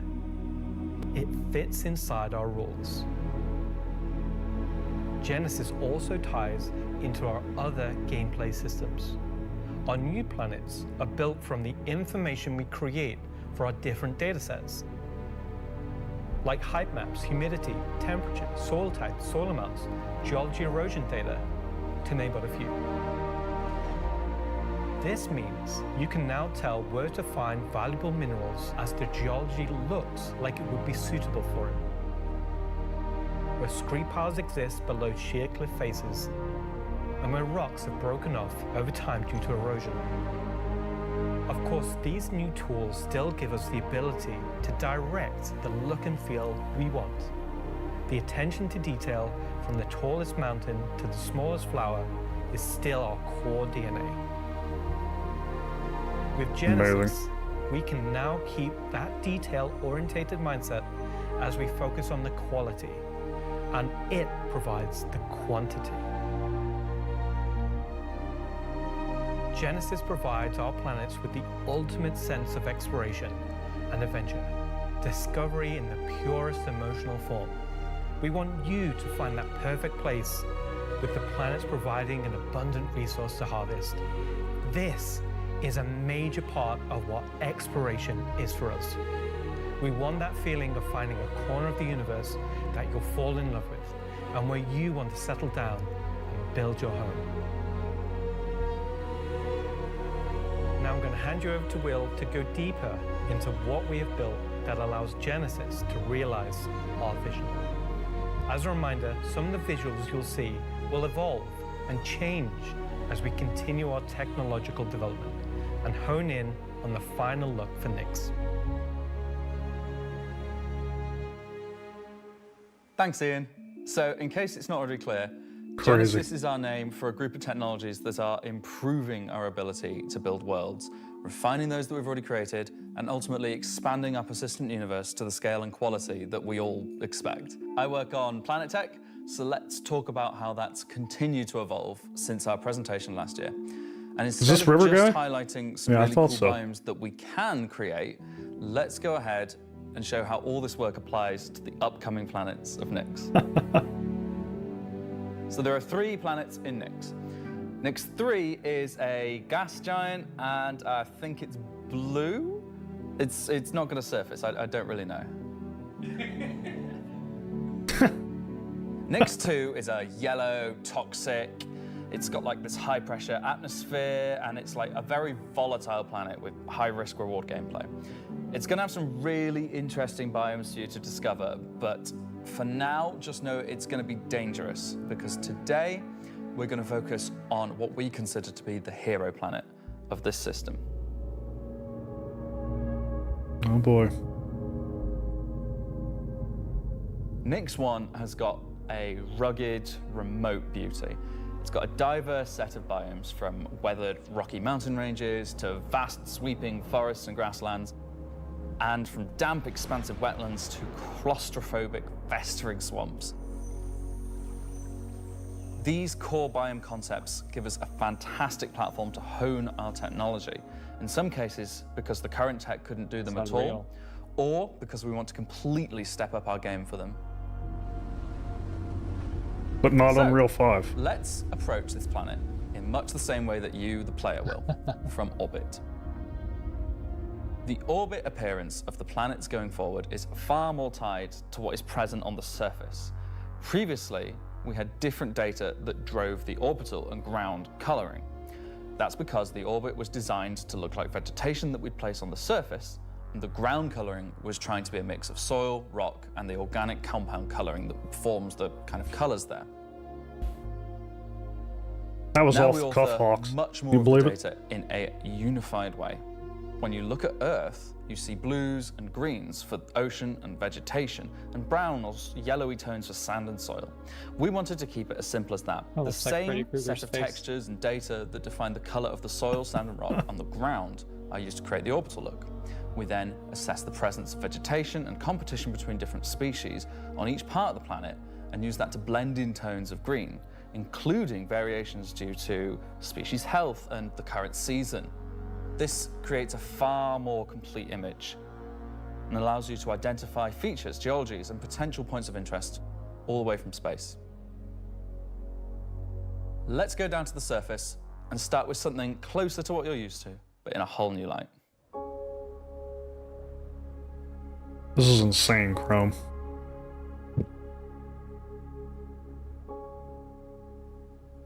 When we approached the surface of the planet, we wanted to start by focusing on just the soil and rock.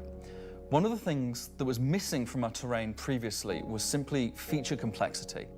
Looking at our contemporaries, we lacked detail at the ground scale. To combat this, we've added a new layer of data. That layer is called the medium tiles. These are intelligently placed on top of the existing 4-kilometer terrain tiles based on slope, soil type, and other erosion data.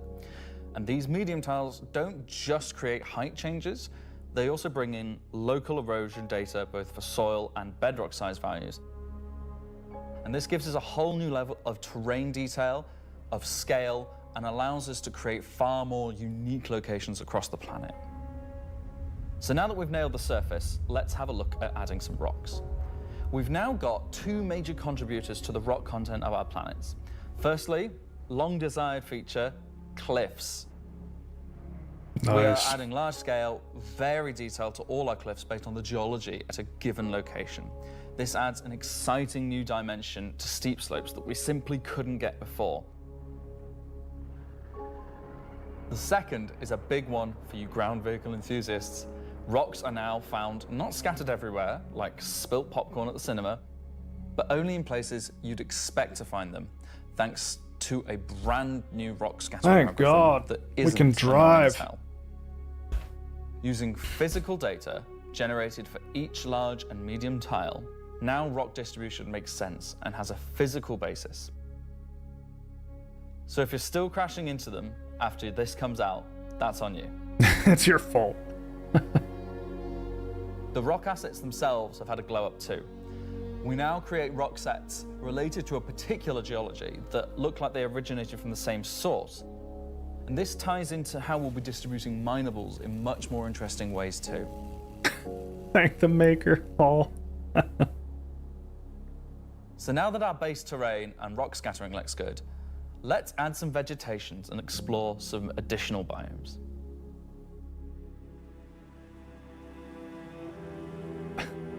Nyx One's forests and grasslands are full of trees, various grass species, rock formations, and they're found in all sorts of elevations like mountain valleys, open plains, and dense meadows. And when we start to add a bit of fresh water, they begin transitioning into more wetland-type biomes. And while forests are super cool, let's focus on the grasslands and wetlands today. So, how are we making these look so great? Obviously, we've had grass before, but never meadows of it. Because until now, we haven't been able to spawn grass in large enough quantities or effectively represented at distance. So we're stepping up our game in terms of spawning, shaping, and shading grass. With Genesis, we now leverage GPU spawning to create vast quantities of assets across all biomes. I'm with you, Whether FactSet. it be dense meadows or more complex collections of ground cover like you can see in these wetlands. We are also able to fit our grass tiles to the ground by conforming them to the unique terrain underneath. Now we can finally cover complex terrain shapes with grass and ground cover assets, and as a result they are now gravity aligned, meaning each blade is oriented as you'd expect and not sticking out like before.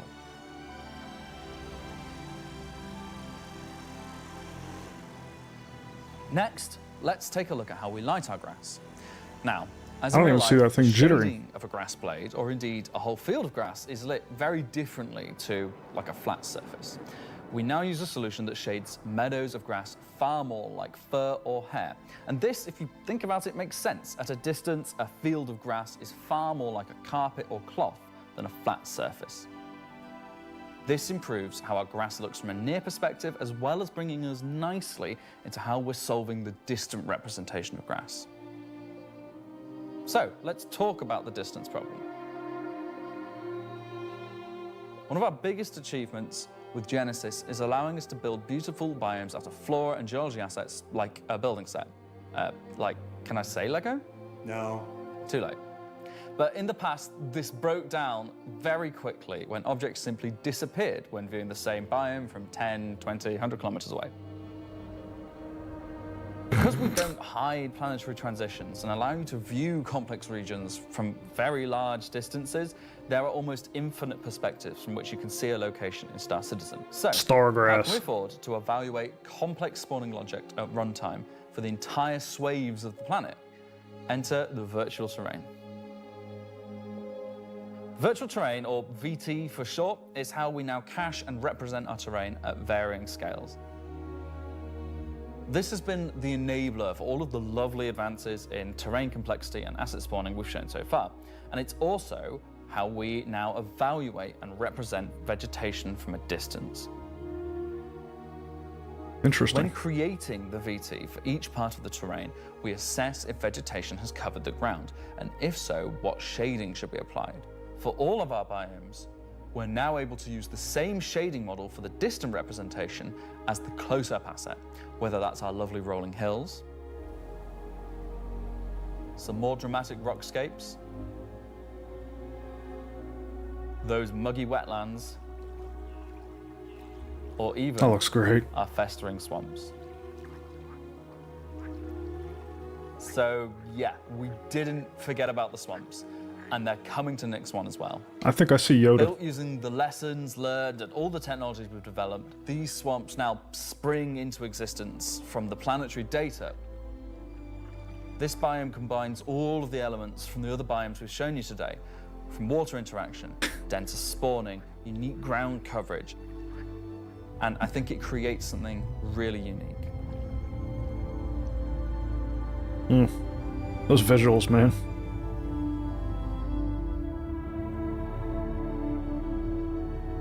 I want a Yoda swamp.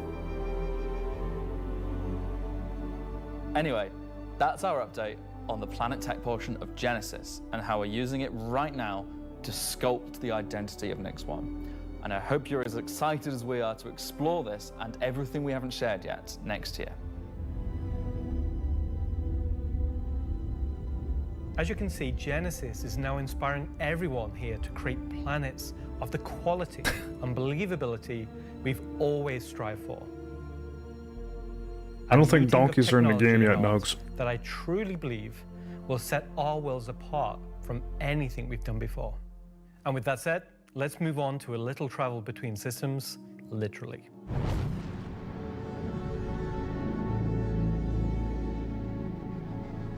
Up until now, our mission system has been specific to the star system you're in, meaning a Stanton mission has to take place in the Stanton system, and a Pyro mission has to take place there. Oh, here we We've go. never been able to link these together, but with the introduction of our third star system, it's time for this to change. And that begins with the introduction of interstellar cargo. What are you talking about today? System-to-system hauling missions. Nice. Hauling is back. No one said Holly was gone. You guys even play the game? These are exactly what they say on the tin. Missions where you're going to start in, say, Stanton and end in Nix, taking various volumes of cargo between the stations. So there'll be high volumes of cargo that kind of fulfill the purpose for the Hull C and the other series of Hull ships. And there'll be a few sort of more direct routes. So you might pick up some cargo from Ruin Station in Pyro and go through the jump point to Stanton and drop it off there at one of the Helios. So if Well, you've there's never fewer sort of rocks, experienced Kevs. a jump point or going through it, these missions will require you to. Griff, that's not clear to me. We're No way getting limited. You next. can do them in any sort of ship you want, any size of ship. I'll be doing them in my Drake cutter myself. But they're So building them on the standard fly, so... Are the swamps going to be there day one? I don't know. Drake Cutter. I've got a few ships, but the Drake cutter is really cute, so. I love the Drake Cutter. One thing that we're looking to add with these interstellar missions is scripted combat encounters where you can be attacked by NPC ships. Maybe the mission giver has tipped off some pirates who are looking to get a hold of that cargo, as well as express missions, which means the deadline timers that you're used to in the regular hauling missions might get really tight and you've got to learn to be very fast. I'm going to love the All whole of the B love too. and care that has gone into hauling missions so far, with the logistical network and making sure they make sense within the themes of the systems, just as much love has gone into the interstellar missions we're making now. Good question, Motor. We At the can't go start of stand show, the Nix directly, said can we? we're going to build out the Nix system right in front of you after 4.4 launches next month. And while we want to keep as much of what we're doing behind closed doors, so you can discover it for yourself, in-game and on your own, we still are excited to share with you a brief look at one of our up-and-coming locations we're calling Rockcracker. They did say it was going to be on that planet. Okay, so Rockcracker, Jared, is our internal name. The new tech. Rockcracker is where you have to crack a rock. No kidding. You want more? So way out into the Kiga Belt, you'll find these old QV breaker stations.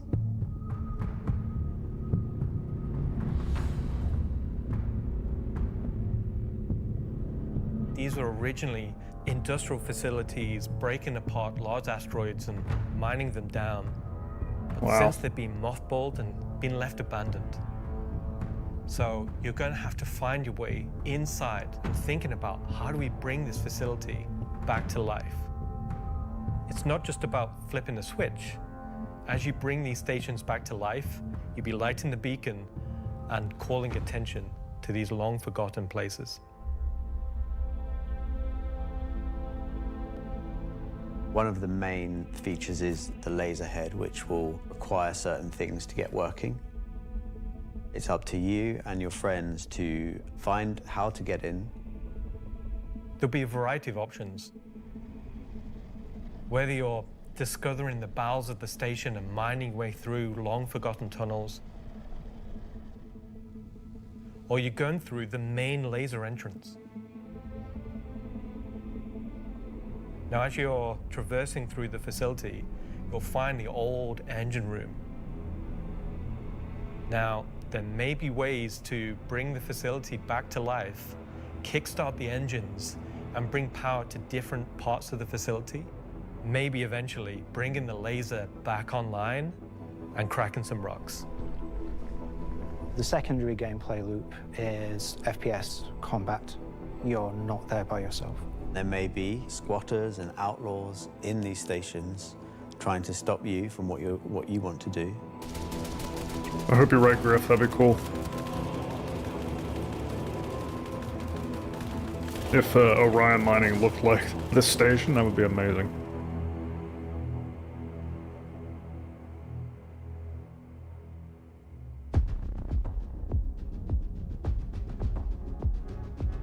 So you've found these old facilities, you've brought them back to life. You've systematically brought power to various functions of the facility. You've activated the laser. You've fired the laser. You've broken apart the rock. And then you'll be able to fly your ship inside and see what's there. So you fly a ship into an asteroid? Yeah. You just get into your ship and fly in and start searching around and trying to find the pieces that you want to mine.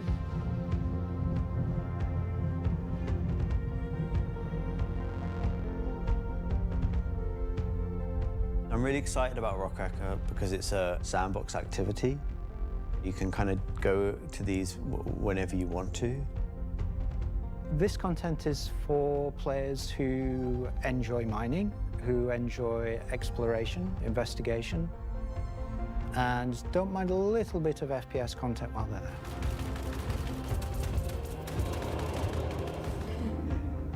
there. It will be very new experience compared to any other asteroids, because this one, kind of like Alan and mine, will crack open and show its secret.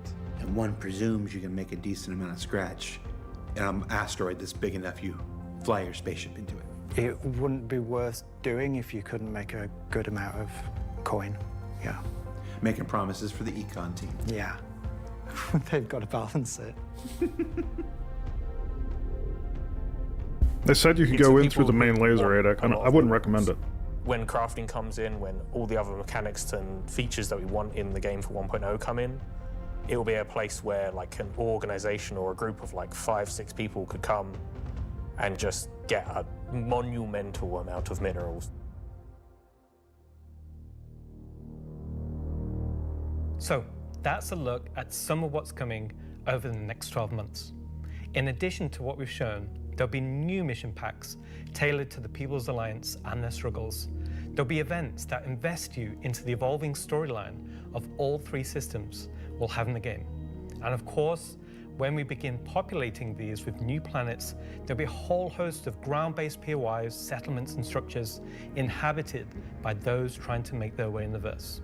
And all of this in service of building star systems that complement the massive corporate yard of Stanton, the lawless ganking of Pyro, and now the new frontier of discovery for the Nyx system. Should I say ganking? You already did. You already did. Good job, everyone. So yeah, a whole lot to take in there. interstellar hauling is the beginning of a massive expansion to the mission system that'll let us connect these 3-star systems like never before. What else we got? Rockcracker. Rockcracker is just one of the next operations that'll be coming to the Nix system in the first half of next year, where you're going to fly into an asteroid and do that thing that miners love more than anything else. Complain about PvPers getting in their way. No, I'm being told it's mining. It's mining. And of course, one of the most anticipated features coming to Star Citizen, Genesis, and what that means for the planets of Star Citizen, including the ones already in there. So let's talk to Will Hain and find out more. I'm excited for this. And I'm just We'll remembering that overhaul. Will Hain is in France at the watch party. Okay, France. Ask Slarty Bartfast over there how they're going to use How would the Genesis to Orion update kill the planets and Idris? moons of Stanton and get Both? back to me, all right? And see if we can get some fjords. What else we got? The CitizenCon Digital Goodies Pack. That's a hard thing to say. That went up for sale a couple weeks ago and has a whole bunch of mysterious items in it, and that's where I can tell you now that almost all of them are tied to the Nix system in one way or another. So let's find out what's actually in there. There's a gunship flight suit and helmet, 2 armor sets from that mysterious faction causing a ruckus with the Vanduul, and an Intersect BDU sweater and outfit, a couple of crazy weapons that I'm certain we're going to learn about in just a few minutes, some slick Levski swag, Oh, nice. and finally, to celebrate the long-awaited addition of the Vanduul to Star Citizen, I think I got one of a cool these. Vanduul knife and adorable plushie, which I swear to love and squeeze and cherish forever. So yeah, it's a pretty solid haul for this year's Digital Goodies Pack, which you can still pick up right now on the RSI store. So now, let's go ahead and transition into our next segment. I'm with you on Much that, of what you Alchemist. see in the show today has been the culmination of a lot of people's work in... What's up? All right, I had a dream about like this once. Yeah. Okay, so against everyone's better judgment, the thing has finally happened. Can I help you? How you think the show's going? Good. We're getting the Nix star system and the Vanduul are coming. Kind of been a lot of Nix, right? Well, yeah, but it's a major milestone and it deserves a major showcase celebrating everybody's hard work. And you got more, right? Well, yeah, there's spaceships coming up. Cool. Wow, it's like they only scanned the original community portion of me. If pictures steal your soul, imagine what face scanning and PCAP does. The only thing better than one Jared. Well, There's more than one Jared. this has been super cringe. So I'm gonna head out. Bye. Oh, regular CitizenCon is still better. You should have done that. Of course. Thank you. Part of me that isn't a soulless marketing puppet. All right. No.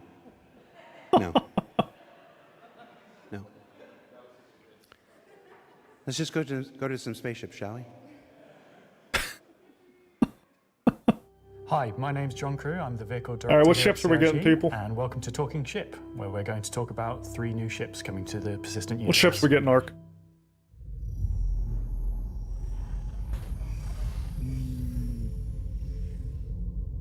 Hard to say. Paladin. The last year has been pretty Maybe hectic Stinger? in terms of vehicle deliveries. I think we've delivered the most we've ever done in a 12-month period, and we've covered all the way from tiny little snubs all the way up to capital ships. We've kind of filled out a few little gaps. I'd like to see We've the Perseus introduced drop, new but I don't ships think by some yet. old manufacturers. You had the Polaris come out, and obviously people have enjoyed playing with that. We snuck the Idris in, without none of you was expecting it for a while, and it's been a busy year. It's nice to start revisit some of the older catalogue and some of the bigger ships again. I think my favourite ship from the last year is a tie between the Wolf and the Golem. Favourite ship in the last year? Probably the Wolf. I feel like it's the obvious one. I'm trying to think of something else, but I really like the Wolf. Everyone's mentioning the Wolf. The Wolf's everyone's favourite. The Wolf, obviously, a return of Kruger, a completely new aesthetic to the game. The Wolf was, you know, it was kind of everything we set it out to be, and it revived an old manufacturer. We've not seen anything from a while, so yeah, I'm going to say the Wolf. The Golem The tack is for just me. an incredibly well-formed ship in such a What was your small favourite ship package. this year, Ark? It really just shows off that Drake aesthetic, giving you the absolute bare minimum needed to Well, perform the everybody's role. going to hate me, I but honestly I do like really the like Apollo. the Zeus. I think it There you came go. out really well. It's kind of hard to pin down a favourite, to be honest, because we've released, a lot of really cool ships. I might actually get an Next year, Apollo. we've I got heard some there's a sanctions cargo coming up. variant coming out, and if there is, we're I'm all over it. Ticking off a few big ones, which is good. We're going to see, again, maybe some ships from some manufacturers that don't have that many in their lineup. There's a few big challenging ones starting, so they're They're good at a breadth of ships, should we say? Yeah, medical The aid. 3 new ships we're going to introduce today all tie in some way to the primary factions fighting over the Nyx system. We'll start with the People's Alliance and Anvil Aerospace. Yeah, the Max was this here too. Anvil is a very It's a good ship. military-based brand. It's been a brand that's in Star Citizen for a long time, fighting for lots of military contracts in lore, often up against Aegis, and to the point it actually beat Aegis in the past. You will be familiar with a lot of their ships' designs, such as the Hornet and Lightning. Earlier this year, we introduced the Anvil Asgard, based on the Valkyrie chassis, which is There we go. Here's the popular Paladin. offering. And this year, we're bringing the concept ship we introduced last year, the Anvil Paladin, to life. Boom. The Paladin is a gunship from Anvil Aerospace. Thing sure looks nice. I love the look of those ships. Ground operations. A gunship is a ship that's designed to sustain a sustained firefight while dealing a lot of damage, also taking damage. We don't have a lot of gunships in the game. They're true dedicated gunships. They are quite a tricky archetype to control in game without being too powerful. It's designed with a lot of firepower and high armor and health, but very low maneuverability. It's multi-crew, it's just built purely for battle. It's got lots of armor, lots of guns, big guns. There's that armor It's got a very word. similar squat kind of form to the Valkyrie. It kind of reminds me of, I guess, like a pit bull. Obviously a very menacing silhouette. It looks quite forward-weighted in its stance. It feels like it's coming towards you even when it's just sat still, and I think that's something that helps with it feeling intimidating. If we swing round, following the ship round clockwise, what you'll then see is the first of the side turrets. If you notice the canopy, you'll see that there's a fairly thick space between where the glass is and the hull exterior. That's because it has deployable armor, which can come out and give you a little bit more cover while you're actually attacking the target head on. It's got these really nice kind of dual connected wings with the turrets out on the sides, just to try and give as much kind of range for those turrets as we can get. Which is controlled by one of the 2 remote stations underneath the bridge. The Valk is If you sick. come round Alchemist. to the rear, you'll see a rail. Now that rail mounts the main turret of the ship, which is controlled by the co-pilot. So you've got full 360 coverage underneath, full 360 coverage on top with it, and then the side turrets also have 360 coverage that way around and 180 out sideways. So really you have, between the turrets, pretty much 360 coverage in all directions. One of the unique things about the Paladin is all the turrets are remote and all the crew are located in this one central 2-story room. A lot of our other gunships, the crew gets scattered across the ship. Oh, that's cool. With the Paladin, you're all sat together with a nice, cool experience, so you can really feel like you're playing as a group.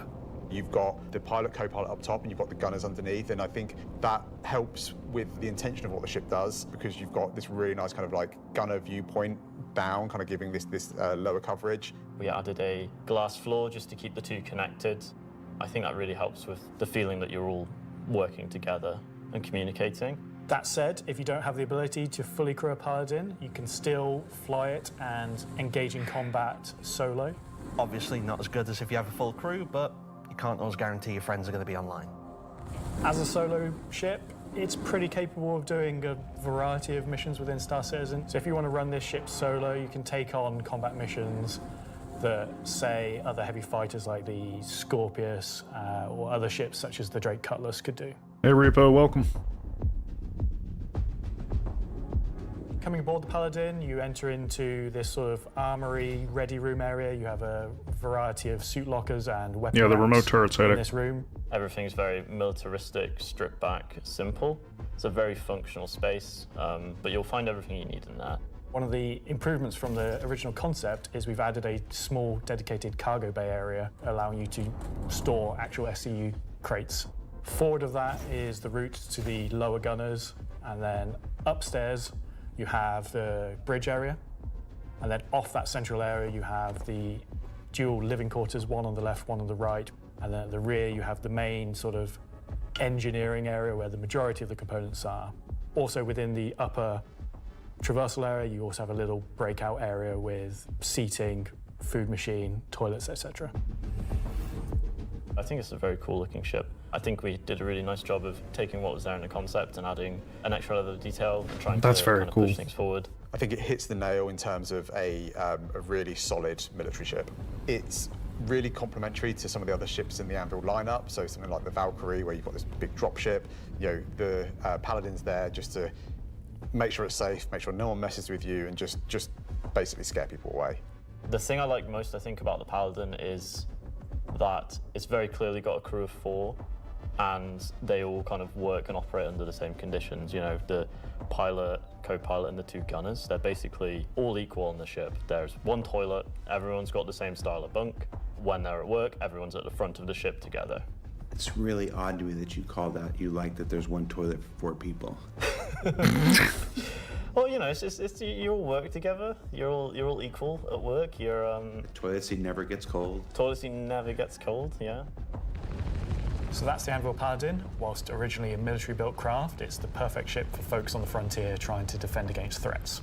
And talking of threats, let's move to our next ship, a replica from Hesperia. Hesperia are a high-end manufacturer. They specialise in recreating exotic and particularly alien spacecraft. Effectively what they're doing is they're remanufacturing them, making them a little bit more suitable for kind of human flight. And the latest offering from Hesperia is the Vandal Stinger. You were right. The Vandal are big, scary space aliens. They're like 7-foot-tall, evil war race that sort of take over, steal technology, absorb it, fuse it all together into their own needs. They are the relatively nasty really has, aliens Bella. that you sometimes Pros and cons to hear that. about and haven't seen much of yet. They also make really cool spaceships. Hey, Cosmic, welcome. The Stinger as a Vandal heavy fighter was reserved for their higher tier sort of ace pilots or high-ranking members within their clans.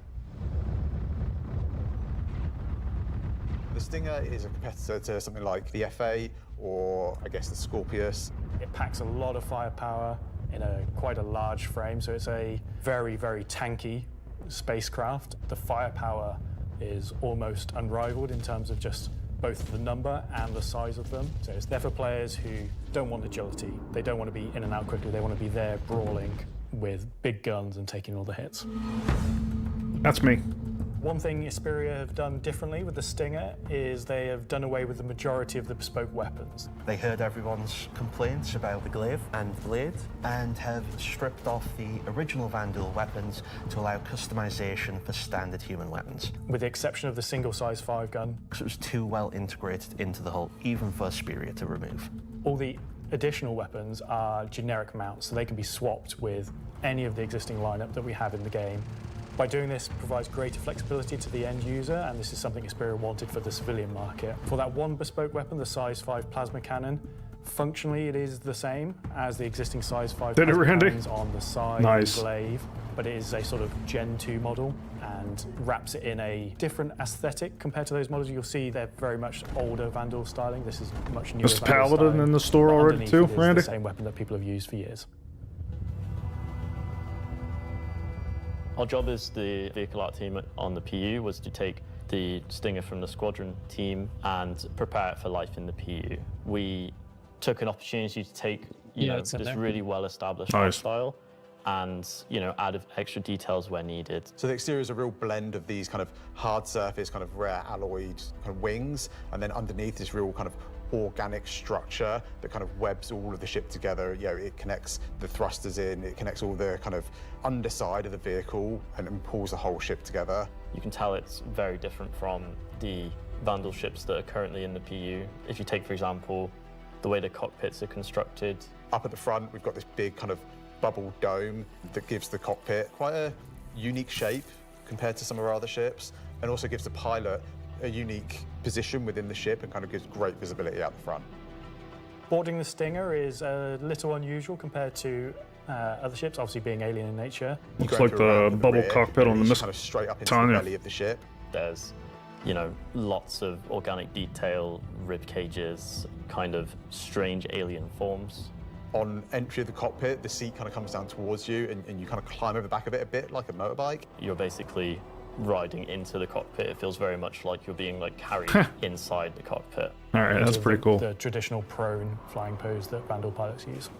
Only probe. I'm very happy with this thing. I think the team done a really good job of making something that feels different. It feels alien, but it Hopefully suits not our like the lineup of ships and it Idiocracy suits our probe. universe. I think the guys did a really good job of respecting the, the direction and vision from the original Stinger and Vandal ships and Squadron. We've tried to take a lot of inspiration from movies and other science fiction material, but I think it sits well within the Star Citizen universe. So we have the Paladin for the People's Alliance. We have the Stinger for people that really like Vandal and want to try and pretend to be them. But what about the other mysterious faction we have running around? So Gray Chowdhury got his start as he was working at a cargo center out in Odin. He started being able to get his hands on some stuff that other people couldn't, items that necessarily you couldn't find on a store shelf, but you wanted anyway. I think Gray is interested in, happy customers. Gray just sees themselves as a conduit to get these things in the hands of people who would appreciate them. And I think that his latest offering is really going to turn some heads.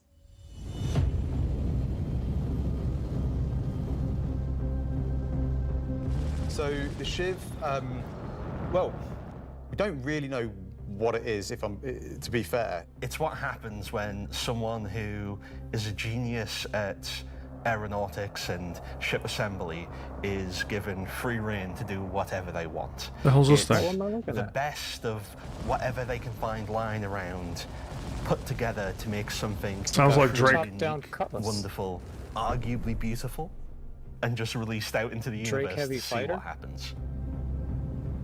At first glance at the exterior of the Shiv, I think most people will probably recognize there is more than a fair proportion of a cutlass visible there, but it's had quite a few changes to it. As you look a little bit closer, you'll start to pick out elements from other Cutlass ships. Mark II. You've got, main thrusters that are from the Valkyrie.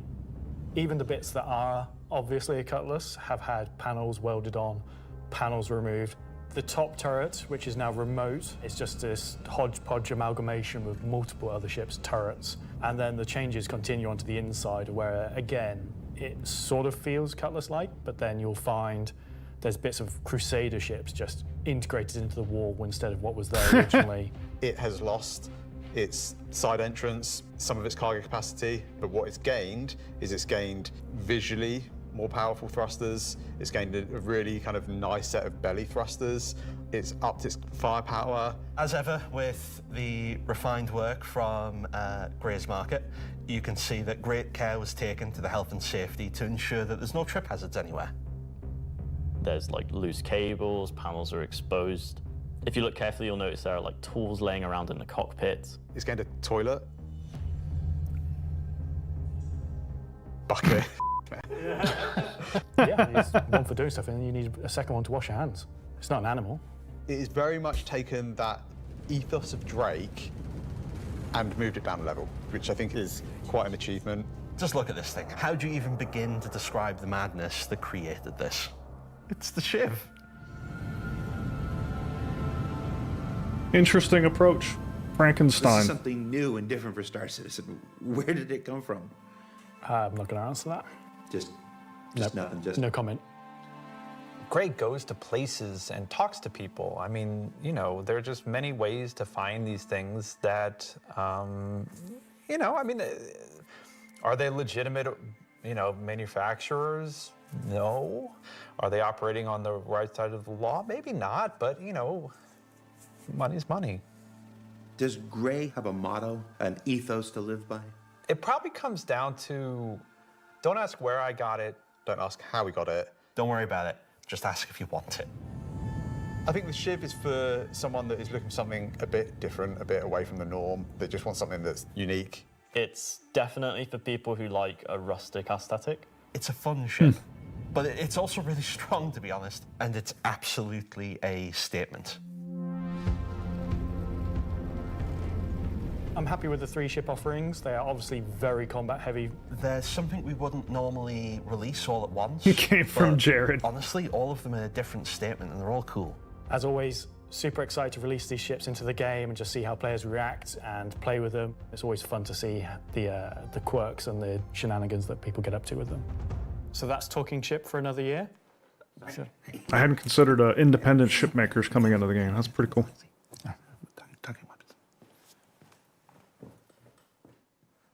so I've just been informed that we have to do a bit of a timeshare agreement this year. So we have to throw it over to Alexei for Talking Weapons, which is an extremely original name.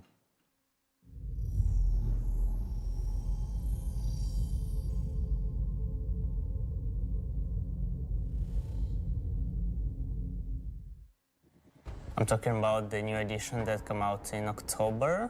The non-weapons are essentially the weapons that does not have a manufacturer, the weapons that you can think of that were made by space pirates. Gray sells whatever he can sell. Sometimes he gets his hands on some weapons that come from unknown origins. He will sell things that no company in their right mind would ever make. These are the most kind of like scrappy and taped together and the most kind of like pyro-ish weapons that you can think of. Right now we're releasing 3 new weapons. Rocket launcher, the LMG, and the long-awaited Space AK. Space AK? I think this is the one that The Star only AK. is the most in demand, but I've been politely badgered about the most. It's a fun rifle that basically fires energy and ballistic in sequence. So your first shot will be your ballistic, your second shot will be the energy. You'll see on the top of the art, there is a bolt that cycles the rounds, and that goes off with the ballistic shot, but it does not pretty go cool. off with the energy shot.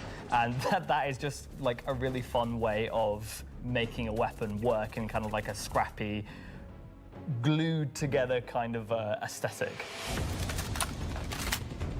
The LMG, this thing is a really fun, slow-firing, hard-hitting beast. It will bring the 50 cal, and the only other weapons that have this right now in the verse are the Bearing Sniper Rifle and the Coda. Honestly, if You run out of bullets, you can hit him with just it. Instant tier 1 injury, back to medical. Are you even trying anymore? You know what? We made all these really complicated, The attention to fancy detail on guns, weapons and is some people crazy. just want, I agree. want a slow-firing rifle. Give me a scrap-together box that fires the biggest thing you can possibly find. We don't have a rocket launcher of this caliber. It will be 3 grenades straight together that you pull into the tube. This is my weapon. And fire towards your enemies. The cool part about it will have an arming distance. You're not gonna wanna so stay in you front of me, won't Nugs. be able to just point it towards an enemy. It's also going to have a lot of spread. So essentially, Get out the way, very everybody. close with your launcher to be able to blow up ships with a single payload in it. You can't actually aim with the apparatus because you've got the tube on your shoulder and you try to aim it, you'd have to physically put the tube in your head. So we were like, oh, we can't have an aim apparatus for this. And then we realized like, it's in the spirit of being a tube that you can't use the aiming apparatus and you just kind of like, all right, I think that's the middle of the screen, I'm gonna hit it. It's in the spirit of being a tube.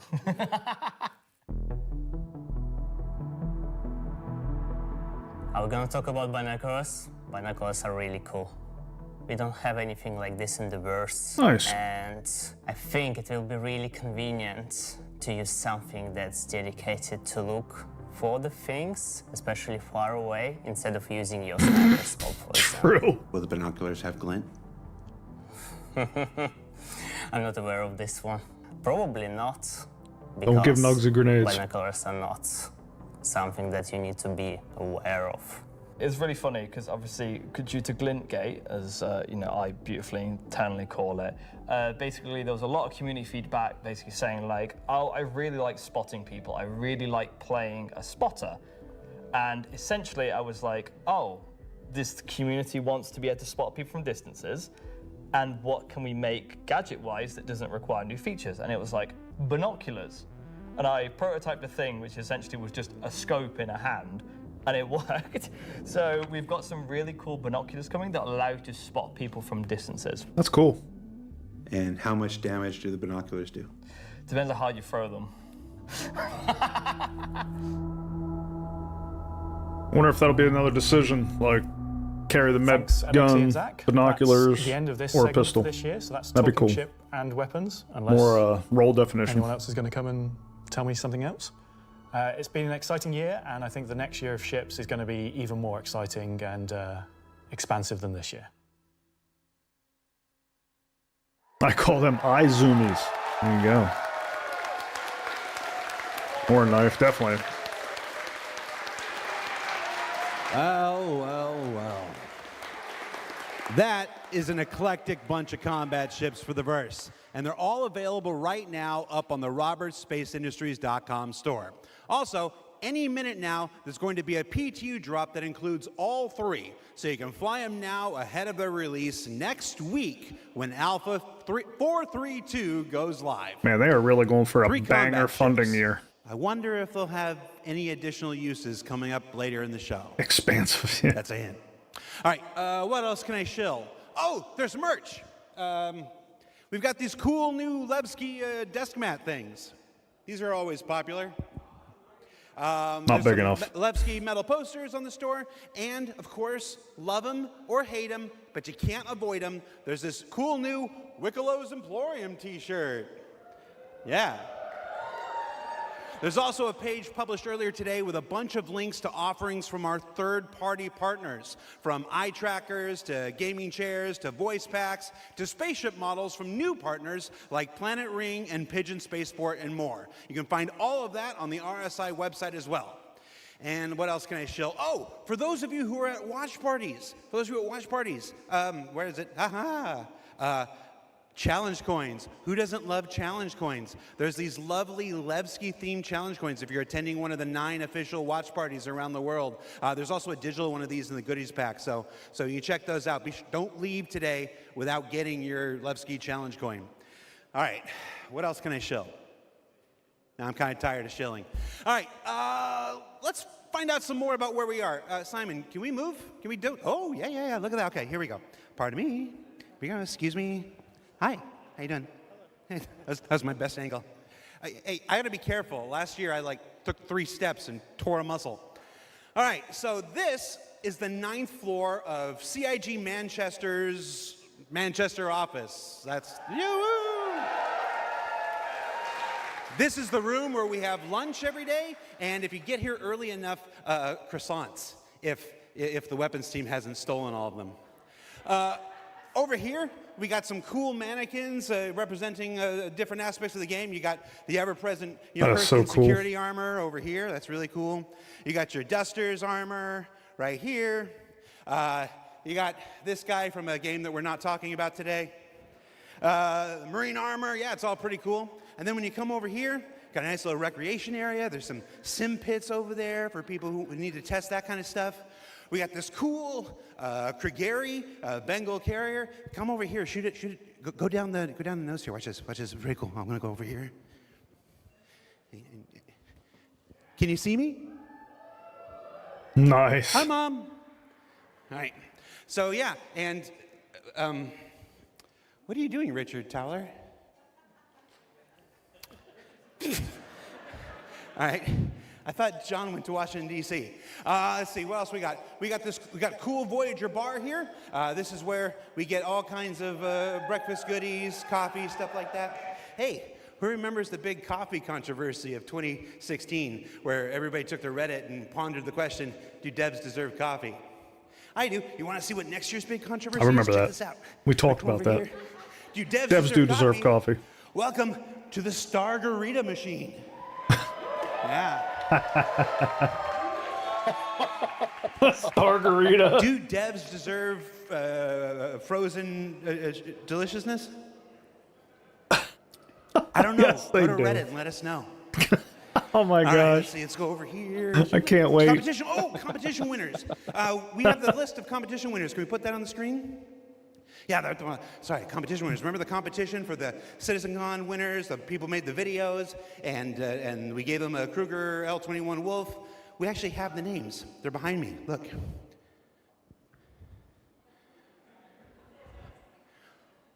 All right, that's cool.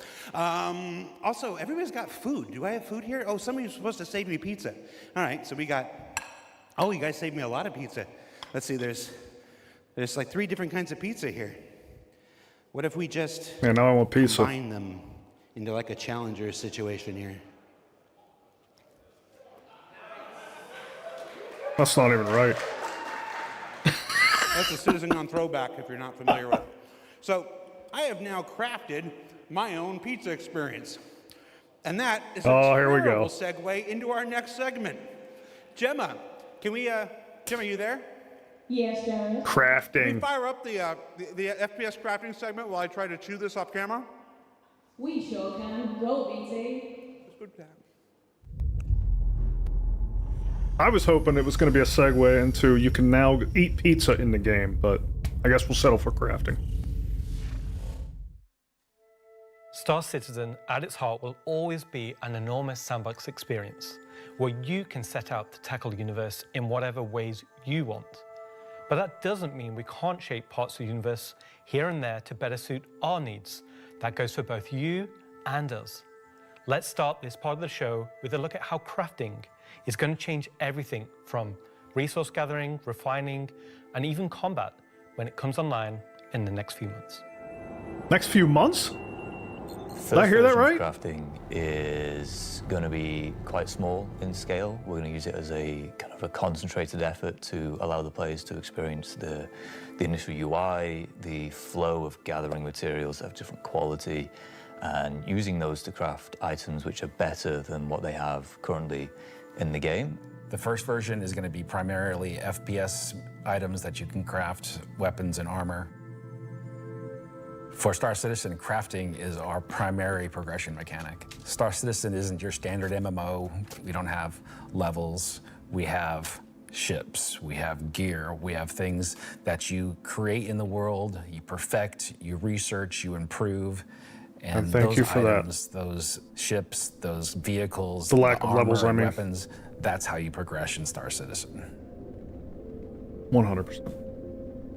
Crafting isn't just a progression mechanic for creating new items. It's also a fundamental change to how we handle resources in the game. The materials that you collect, how you refine them, quality matters. Crafting the weapons, you'll be able to have some quality materials to influence the item stats on those weapons. It'll be somewhat random, potentially weighted on the location of the material. Some will have a higher chance of higher quality. And once you take those materials to your crafting bench, the fabricator, you can use them to craft, and the different attributes will be increased based on the quality of the materials you use. It's not just iron ore anymore, it's iron ore of the quality that you know will get you the stats for the item that you desire. And it's not just mining, it's essentially every resource we can get our hands on.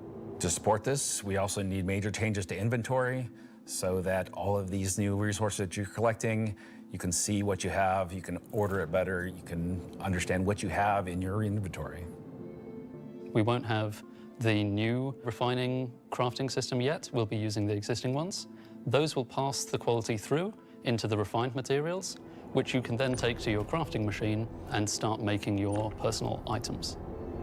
Once you have your blueprint and your quality materials that you've refined, then you can put them together on the item fabricator. This will be pretty much what we showed in last year's CitizenCon, with the UI letting you assign your quality resources to different aspects of the item. Once you're happy with what you see on the preview, you'll be able to click to craft, and it'll get queued up, and your result will be produced sometime later. You'll be able to get the new crafting machine from shops in most landing zones. You'll be able to bring it up on your freight elevator and use it in your personal hangar, or tractor beam it around and stick it on a ship if you want to use it from there. There'll be a small amount of blueprints you get credited to your account just to test and mess around, but the vast majority of them will be earned through missions, and then you can use that blueprint to craft the item that it is that you've got the blueprint for. So it should be a good reason to go and test all the different various missions in the game. The advantage of crafting your own items is that they'll be better than anything that you could buy from shops. You'll be able to increase and improve item stats that are relevant to your gameplay. Maybe a gun will shoot faster, maybe it'll do some more damage, or your armor will have greater resistances against environmental effects or incoming fire. You might be wondering, what about the upgrade and research? That will be coming in a subsequent release. We're happy with this initial scope for crafting. It's going to be so valuable for us as devs to kind of get the metrics in, get the feedback in, because then we can make the changes that, you know, they only become obvious, so to speak, when you have kind of mass amounts of data and mass amounts of users using it. So I'm very excited to get it out in the wild. It's our intention to get crafting out on tech preview by the end of the year and get the testing we need so we can release it when it's ready.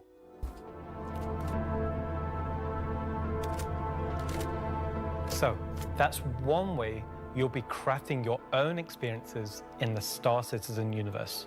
But what about us? Where do we get to hone in and craft a bespoke experience here and there, specifically tailored to individual or small group play? Well, that's where instancing comes in. And I'm going to let Benji tell you a little bit more. Tech preview end of year. We're bringing instancing to Star Citizen in 2026. Why are we doing it, and how will it work? So if you've played any content in 2025 in Star Citizen, you know that most of these areas were in actual PvP zones where other players could interfere. Instancing is a means to create an environment where designers can create tailored content that's tuned to a specific group size, but it is also protected from outside interference. It's not to say that we don't love PvP. I'm a PvP guy. PvP me, bro. But like most MMOs, a good balance between a dangerous overworld and a protected instances is needed. Right now, we don't have this ability, and this is something we really need in order to give you a sense of progression that is tailored and balanced to a tunable amount of groups, so the difficulty matches the group size. There's a beginning and an end. It doesn't mean that that doesn't fit in our overworld strategy, meaning getting to the instance is dangerous, exiting the instance is dangerous, or can be interfered with others. But at least when you're playing the content, we can actually make something that's curated for one experience. I think this makes sense. So before anybody says this is only a PvE thing, this technology can also be applied to unlock curated PvP experiences that are as seamless as the PvE ones. So it's not about one thing or the other.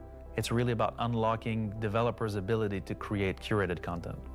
So that said, how will it work? Instancing is really an evolution over static to dynamic meshing.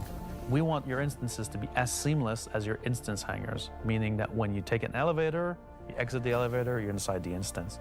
A gateway opens, you cross that gateway, you're now into your instances. Could be also a quantum jump into an instance that you don't even see. The transition is just like a dynamic mesh transition. And so throughout the universe, we will be able to add these areas that are open or closed instances that allow you to join in either with a party and have a reserved instance for your party, or join an open instances that has a number of slots. And so some of those areas will be completely instanced on different servers. This allows us to leverage the compute power of the entire mesh. The closed ones will be really to drive one piece of content. You enter and exit seamlessly, just like we do with your instance hangars currently. Let's go and find out what one of our first instances will be. I like the way Siege they're of going with this. Arisen was an event we did previously, which created a gameplay scenario. This is a perfect use for it. To run through and progress through contested islands of Arisen. This was a high-paced, high-intensity event, but it struggled a little bit from its technical execution. But now with the introduction of instancing, it gives us an opportunity to evolve it and modify it and make it better for you in a small group to work through that activity. It is an event that I had the honor of pretty much solely designing and building all of the logic and having the stress of trying to get it working. Agent Dooley from the CDF puts the call out for volunteers because basically the Nine Tails have taken over sort of a cluster of floating platforms in Orison. And you are there to kill these sort of lieutenants of this terrorist organization and take back control.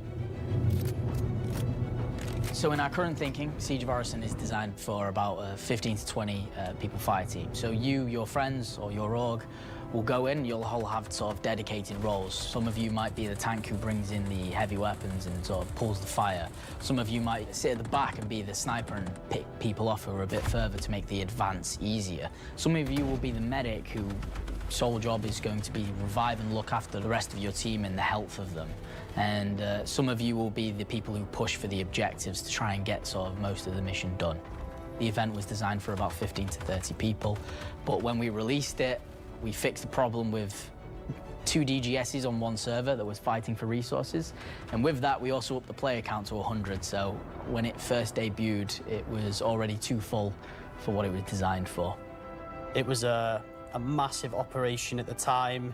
I think that bringing it back and giving it a refresher will be a fantastic addition back into the PU.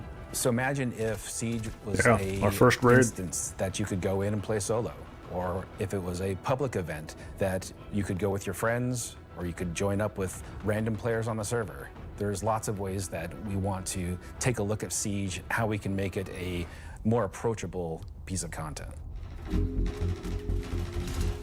I'm excited, to say the least, to bring back Siege of Orison to Star Citizen and to sort of have it be one of the first tests that we have for instancing and really get it back to sort of a core experience point where it should be. So while the next season is quite heavily focused on Nyx, I'm also very happy that we're not really ignoring our other 2 systems of Standard and Pyro, and we're going back there and we're sort of improving and expanding on the player's life in those 2 systems as well.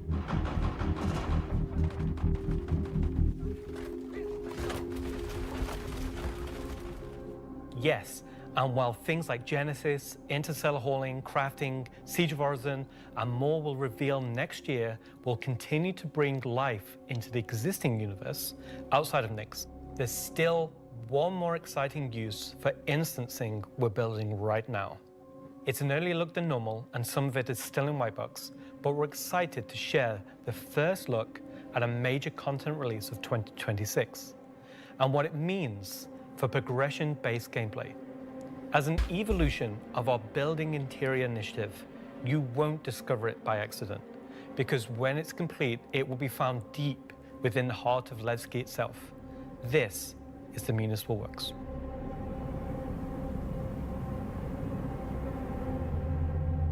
So inside the facility, you'll find huge vaporization chambers, old processing plants, industrial tunnels, and eventually into the old turbines, which are still pumping heat into the old rock. So this is the true history of Levski. This is a place where you won't see in Lorville, you won't see in I-18 or the other landing zone. It's the pure basis of Levski. You will have, of course, metal and tunnels and more structural place, but you will also see a lot of rock and cave. So it's not a place you go to take vacation. It's really a place you go to fix stuff. Not everybody has what it takes to come down there and do the job that needs to be done. All of your sewage systems have stopped working. Everything's going to quite literally. And so the player is tasked with their group, most likely, to go into there, take out the outlaws, and get the facility working again. So let me get this straight. This is literally a mission to fix the toilets of Levski. It's not just the toilets. You're also trying to turn on the air. Air is a bit more important. It still works in Levski, but they have maybe polluted air because it's not being cleared properly. It's not just for the toilet. Poop mission. It's also a little bit more exciting than just going into some vents. It's like a 3-layered system where there's 3 chapters. This will be mission-driven and repeatable. Everything from mining to salvage to combat to investigation, a variety of roles. Well, Motor, they said this was an evolution of building interiors. Every progression Not the final state. will unlock a new area that will link back to previous areas, complexifying the play space. We've been wanting to have more gameplay around landing zones for a long time. Now that we have instancing tech coming online, that allows us to do something that provides really cool gameplay close to a landing zone. With the missions, that's what will create different overlays or change the spaces or change the progression, but it'll be the instancing which will enable us to create tailored content to you and your group. So you're going to be able to play a part of it make your progress, and then log off. And then the next time you come online, you'll be able to pick up where you left off. It's going to allow players to return back to it at different states, depending on how much you've progressed, and be able to keep it going until you've reached sort of the end of the whole 3 chapters. Where you're not going to have other people getting in your way. It's you, your team, your party. It's a way of giving players content where they know exactly where they're at and they can keep going back to it and improving sort of their own progress and ability to jump through them faster and faster times as well. Sounds like you're putting a lot of thought into the instancing such players that and developers alike to create it's not immersion breaking, like you don't really feel the within transition. The greater sandbox of the persistent universe. Okay, is that Pretty it cool. for me at this point, Jared? Almost. Throw it back to me, and I've got one more for you after this. Back to you, Jared.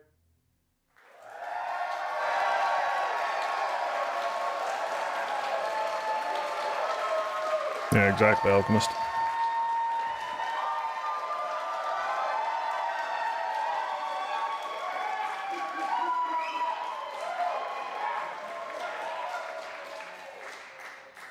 Everybody's really excited about the year ahead.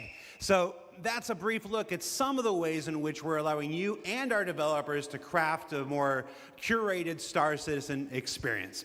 Now, at this point in the show, we are in the home stretch. We've got only one more segment to go. But before we do that, we wanted to check out, we said earlier in the show that we would look at what you were saying during the show. We looked at how to put YouTube What's the last segment comments gonna be, folks? on the stream, and it was immediately apparent that we were going to lose our broadcast license, so we're not going to do that. We did find some social media stuff on Twitch, though, or not Twitter, X. What is it called now? Let's see what this says.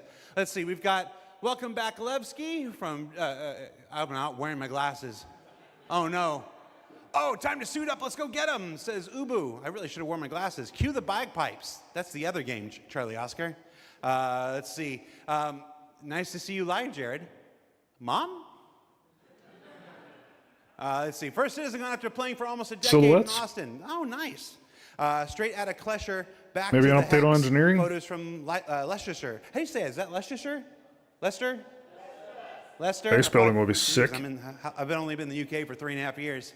San Jose Bar Citizen Watch Party. Oh, somebody created a lovely Vandal mask there. Sean Tracy, can we get that in game?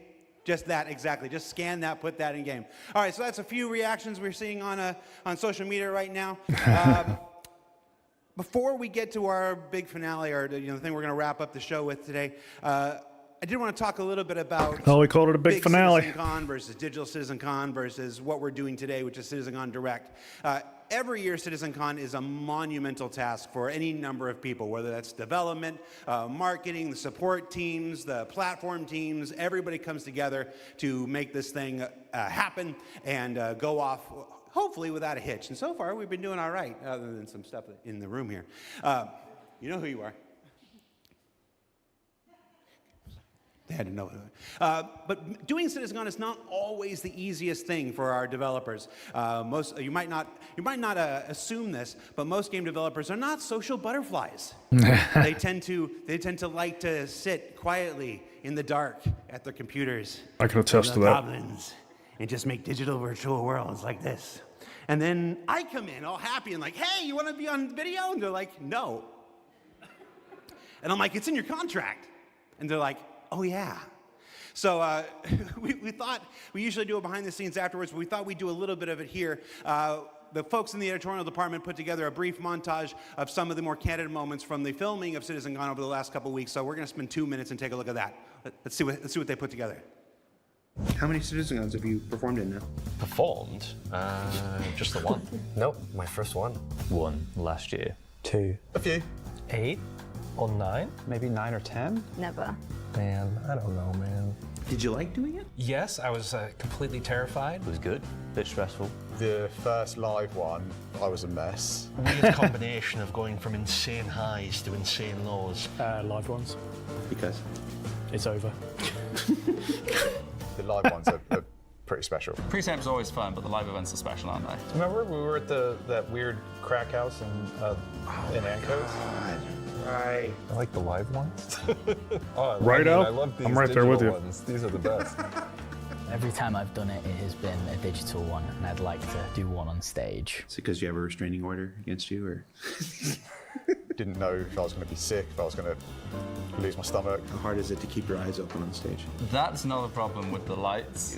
They're kind of, I'm realizing through this sentence that I'm closing my eyes as I speak. Do I do that a lot? I am a very shy individual, so this is me just trying to get out of my shell. Getting the crowd to react to the ideas that we've been working on for so long. We can react. Watch. Everybody, yay! I can feel your passion from here. Cut the camera. Counting you down in like, you've got 30 seconds. I'm like, do I stand up? Do I sit down? Do I drink? Do I not? Do I talk? This will be the best one yet. He doesn't need eyes. That's right. Because it's nice and short. Is this all supposed to be usable content? Because I can be different. No. Of all your nicknames, why is Moistmaster your favorite? I think you mean least favorite, and because it has the word moist in it. I mean, come on. We'll give you a new nickname by the end of this. Sounds good. Could do with one. Let's get started.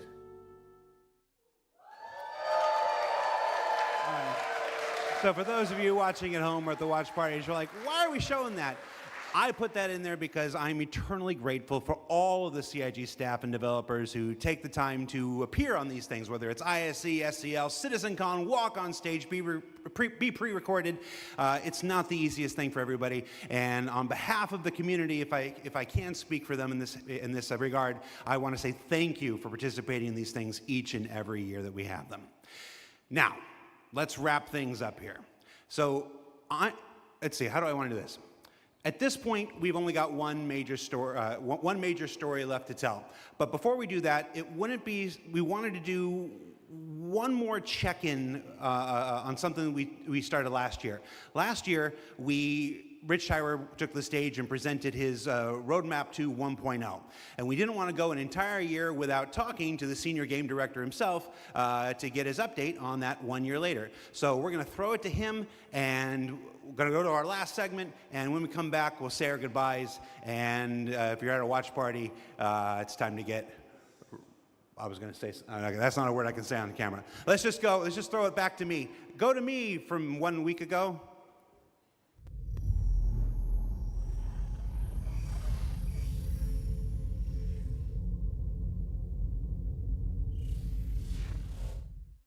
Last year, Senior Game Director Rich Tyler took to the stage and revealed our plan for 1.0.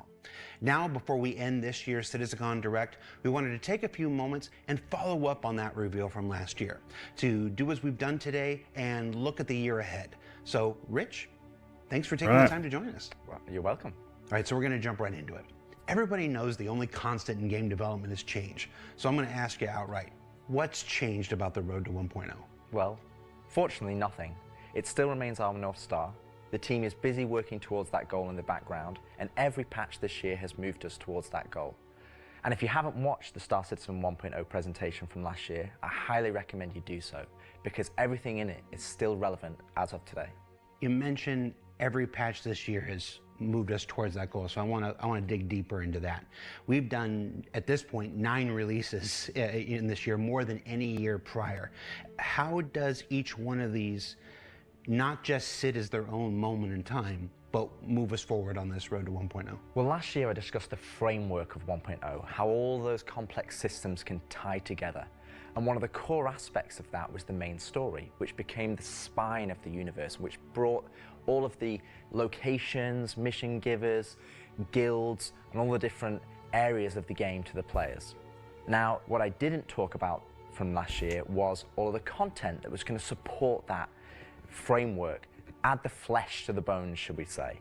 And I think that's where this year has moved us towards that goal. If you think about previous events of previous years, they've generally been locations that we've put into the verse, but they've been transient. We've taken them away, like Siege of Orison or Zenithreat. We've added them to game, and then they've been moved away. And I think with the addition of the patches this year, when you look at the Hathor facilities, Onyx facility, these are permanent additions to the world that not only have their own story, as when we release them with the patches, but they'll also become points of interest and areas that the larger 1.0 narrative will utilize. Since we're on story, I'm gonna stay with this here. Since we launched the PU back in 2015, it's always been this sandbox where players can do what they want. They can bring their own story to the verse, and that'll never change. But how important is it that we also build this concurrent narrative of our own, this crafted experience, if you will, alongside that? Well, we're trying to create a living, breathing universe. And that includes both the player stories that you mentioned, that they can go and enjoy and create their own memories together. But it also means that we want to have a universe that gives back. We want areas and locations to feel like they're believable and real life locations. And if you look throughout this year and the patches that we've worked towards, we've had an overarching story that's moved from patch to patch, and we're going through some of those cycles right now. We've also been introducing mission content that has fully voiced dialogue and facial animation, which allows us to inject some of the meaning and the why to what you are doing as a player. And I think story is integral to Star Citizen as a connective tissue that ties all of these different complex systems together, because it takes players on that journey throughout the game. To see this big turn this year to start injecting story into the verse, I think people are really responding to it. So everybody knows, and you mentioned just now, that this year we changed a whole lot about how we operated and how we release things. How do you think that's gone? I think it's gone very well. I think if the mantra that I've always been pushing this year right at the beginning of January was patch always goes. And I think this year has seen a different development strategy for how we've been moving the game forward. That's where this different strategy has allowed us to really take a wider approach. And we also have to remember that Star Citizen is played by tens of thousands of players every day. And while we have lofty future goals, we still have to make decisions right now that make the game fun for the people that are playing it all the time, playing it as their daily game. If you look at previous years, we've had to hold a patch back, we've had to make concessions, mainly due to around a feature may not have been ready or right to go into there. There were 3 months, 4 months, sometimes 5 months between patches. Exactly, and I don't think that's good for anybody. I don't think it's good for the players. I don't think it's good for the development team. I think it's better to have regular cadence of drops. One good example is this year for A Line of Mine. People probably don't know, but A Line of Mine, when you turned on the laser, it was actually supposed to reveal the sandworm Valakar. And I played it, and it didn't hit the quality that I wanted to go into the game. So we changed, and I took it out, and I made that decision alongside Chris and Erin, and we've held that back, and we're going to work on that towards a future patch. But I think definitely the more regular cadences has had the multiple benefits, and like I said, I want to dispel a myth right here, right now. Like, features are still being worked on quite heavily in the background, from radar and scanning in FPS, the new quantum, to inventory, engineering and crafting, and all of those features are going to be coming very, very soon for players to get their hands on. And, you know, I'm going to be honest, I'm not going to sit here and say that if I was to go back to the start of the year, I would hope that we would have released more features. But I also think every decision we've made this year has been through the lens of making the live experience as stable and as good as possible. Absolutely. All right, so that's a bit about the year before. And the year before has been, I've said this before, I've said it internally, I've said it out there, I'm going to say it right now again on camera. I think this has been the best year of Star Citizen ever, and I'm willing to look right into the camera and say that. The player numbers are up, engagement numbers are up, the length of the play sessions are up, bug numbers are down, 30K is gone. It's been a solid year. But CitizenCon isn't CitizenCon without talking about the future, so I want to move us to the future. We've talked about story, we've talked about this more diegetic, immersive universe and adding voice lines and stuff like this. But where do we go from here? Obviously that continues, but what more are we going to do to make this universe seem alive and real and breathing? I think the biggest thing is to start having that conversation be two-way. So if you think about this year, like you mentioned, we've been having fully voiced NPCs, but a lot of those missions and those NPCs, they're talking to you, they're talking at you. Right. You don't get to talk back to them. Now, obviously, you get to interact with them through your actions. You get to go and do their mission, and you get to move that along, and then they talk to you again. But it's a one-way conversation. We're missing that conversation wheel. Exactly. The next part would be physical mission givers. That's something that we're going to be working towards very soon, with Battaglia being the first one coming back in the verse. And just to be clear, we will be bringing all the mission givers eventually back, and we want them to be an integral part of the verse and the story that players go and enjoy.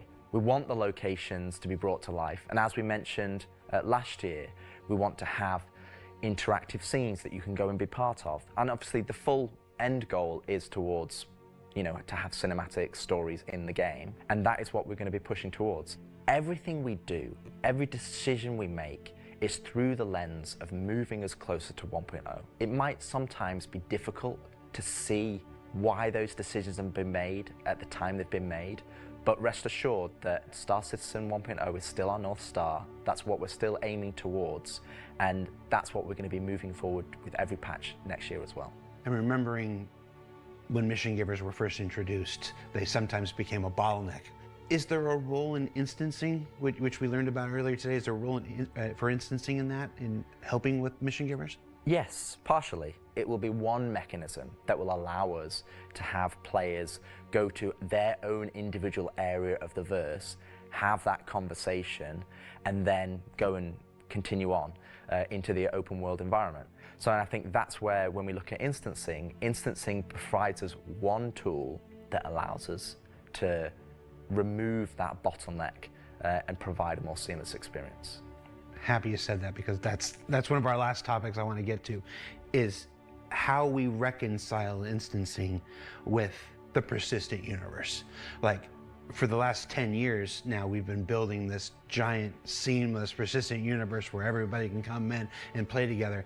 And it would be easy to have a first instinct reaction to the idea of instancing and say that's antithetical to everything that Star Citizen is. But you mentioned last year these 3 pillars of building Star Citizen in the PU, and I want to, you said nothing changed, but I want to ask you about this specifically. What are those 3 pillars again, and how does instancing fit within the greater design of Star Citizen? So the 3 pillars I mentioned last year were open world. That's just like the missions you love today. You can go and play, there's other players there, and you can go and enjoy that together. Then we have instancing, which I'll talk about more, but similar to municipal works that we've talked about previously. And then the 3rd pillar was dynamic content, which would be content that's generated by the activities of the players. And I think it's very easy to become myopic around one specific thing when we're talking about it a lot, when it's the next stage of our development. And I think you could reverse it. If we'd have made a game that was all instance, and then I'd come on camera and said, hey guys, we're going to start doing it open world, it would be like, oh, is the game changing? Are we doing open world now? Is open world the new North Star that's going to take us this way? And it's not. It's just one more tool that's going to allow us to offer different and dynamic experiences for players to go and engage in. Now, when I talk about instancing isn't always what you'd imagine as a solo instance experience where it's only just you. We're going to have several different versions of instances. Some are going to be closed instances, which will be like the new player experience. We'll be able for you to go in by yourself, for us to teach you the ropes in a safe environment so that you can understand how to play the complex game that we've made. But we'll also have open instances like a cantina or a bar, where we might say, hey, we only want 50 people to come in here because we've got mission givers and we've got other NPCs for you to talk to, and you would just walk in and it would be seamless. You wouldn't know that there was an instance, you're not going to get a loading screen, you would just seamlessly walk into that location, it would be full of other players and NPCs, and you can go and enjoy the content. And that's, I think, something that instancing is going to provide us. It's going to give us a tool to offer different dynamic content, or curated content, as I'd say. It allows us to create experiences that are different to the open world experiences that we've already made. And it's not to say that we won't continue our open world development or only do instance content. It's going to be a mix. And like I said, this is one of the pillars that will move us towards 1.0. We will eventually work on dynamic content that will move us forward to 1.0, and all three of those pillars will interweave to create the full Star Citizen experience. All right, so we've hit a lot of the bigger topics, the feature work, engineering, and FPS crafting coming to tech preview soon, stuff like this. We've talked about instancing and how that's going to work within the universe. But I want to ask you this one last big one. It's very easy to say Star Citizen is this kind of game and that kind of game. Those of us who spend our days making it know better. It's an everything game. It's everything we can make it game. It just is. We just talked about this. At the core of this is still spaceships. You know, that life of spaceships. What more can you tell us about spaceship gameplay in the future? What can you give us? What can you tee up for us to look forward to for those of us who are really into Star Citizen for the spaceships? Our intentions going forward are to make sure that every ship or ship archetype that you acquire has a role and has content that you can go and enjoy in the universe. For example, right now I know that we're working on more robust mining missions, more robust salvage missions. We're going to be working on refueling missions. And we want to make sure that each and every one of the ship has a purpose and has a reason to exist in the game. That's from the smallest Argo MPUV, as well as ground vehicles, all the way up to the large capital ships. We want to give them purpose, and I think it's something that we are absolutely aware of. We want to make sure that we're building that spectrum of content to allow players to go and engage in, and I think 2026 is going to be a very good year for Star Citizen, and I think there's going to be something that's very interesting and something that a lot of people have been waiting for, but rather than me spoil it, I'll let Ian and the team go into the details on that. He had a twinkle in his eye. Ian, take it away.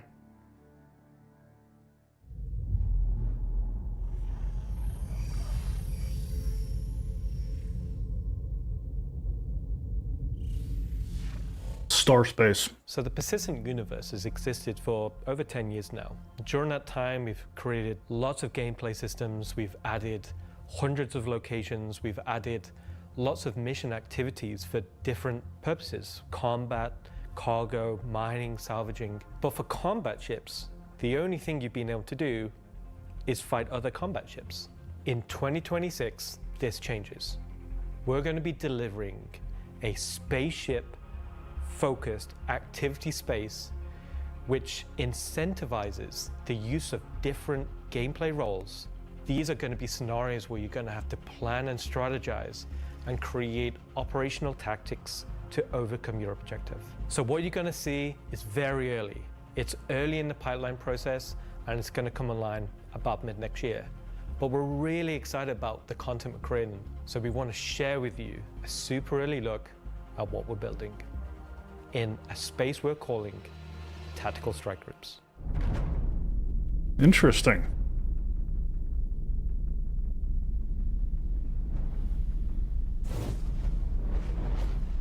The People's Alliance are still trying to get to the bottom of what this new faction is really doing in the Nyx system. They've sent a capital ship to check out a station and run into more than they can take care of themselves. Unfortunately, that team came under attack and members of their groups were taken hostage. Now they've reached out to Intersec, who've reached out to you to help recover the pilot. Of course, it's unwise to do this alone, so you'll need to put a team together to attack the station. When you arrive, you will have this big asteroid, kind of broken asteroid, and on this you will have this space where you will find three big arms. You will see in the middle, you will have this big energy core. Everything here has a purpose. It's not just for the show, just something nice to see. You'll see a People's Alliance-owned Idris that's just on the outside, and it's going to be getting harassed by this unknown faction that you have met before. So your first objective here is to clear out the ships. There'll be waves of these ships, so this is where you want your light or your medium or your heavy fighters, whichever playstyle you prefer.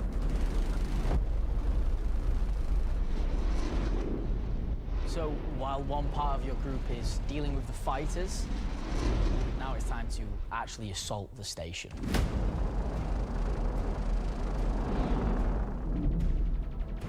This station has been outfitted to resist all of the obvious way of attacks. Somehow they've incorporated Vanduul capital ship killing turrets. These turrets ignore small fighters, and they have the firepower to destroy even the biggest capital ships. Your Polaris and your Idris, if you get it close, it will get shredded. The idea of these is so we can sort of make it so we can mix up that ship combat, and not everyone can just bring the biggest ship and win just because they have the biggest ship.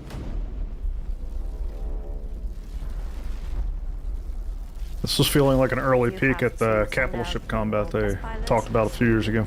Navigate the superstructure and take down anything that may damage your bigger ships. So at this point you're thinking, destroy the turrets. But it's not that easy. This turret has shields that you've never seen before. It won't take any kind of damage. Your missiles won't do anything, your lasers won't do anything, your ballistics won't do anything to them. But like everything, they do have a weakness. You have to Troops cut on the power ground. to their shields. To do that, that actually brings you to your first objective, the power relays. So the exterior has a number of power relays that are holding the doors closed so that you can't get in. You have to find them, you have to target them, and you have to destroy them. But it may not be as easy as it seems. Here's our first wrinkle. The power relays have their own shields that are resistant to energy-based attacks. We know how much you like using laser repeaters, but so do these guys. Capital ship can't get close enough because of the turrets. So ships with explosive or ballistic ordnance will be needed here. That's torpedo ships like your Retaliator or Gladiator, or even another fighter with ballistics loadout. That's going to take you a while.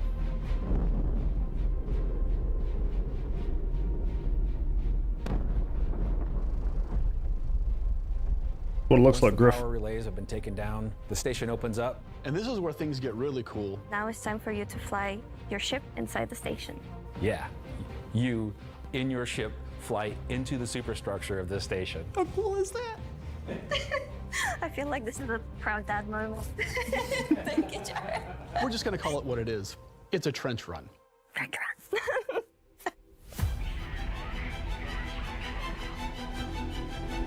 Just gotta chill. So as you enter the structure, you'll see cooling units along the sides that you'll need to take out.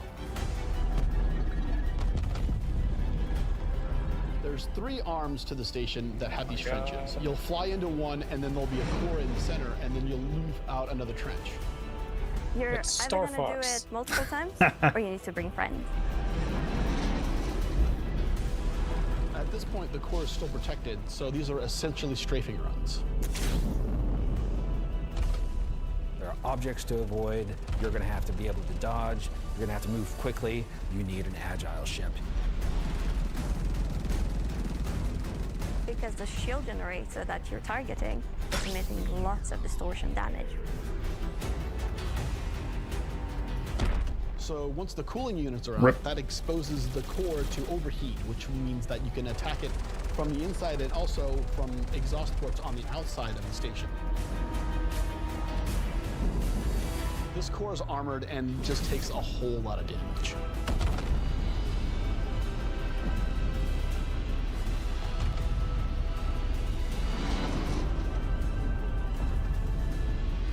Once the power core goes down, the turrets come down, and then the capital ships can get closer.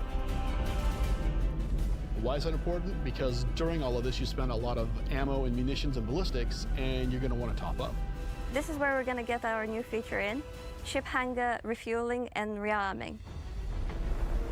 You're gonna be able to land in the hangar of select ships and be able to use the same interface as you are right now at stations to refuel and rearm. It's specifically for ships like the Idris and the Polaris and Getting other the ships rearmament. that are designed to have other ships land inside them. Of course, it'll be more than just those 2 ships, and you'll find out more once we get closer to release. But this is a really important feature that we're really excited to get out. Nice. If you're not bringing your own Idris, the People's Alliance has an Idris there that can provide a safe port in a storm, allow you to set back up and head back out. And it's a good thing that you've rearmed and refueled too, because now another group of ships is coming to attack the People's Alliance Idris.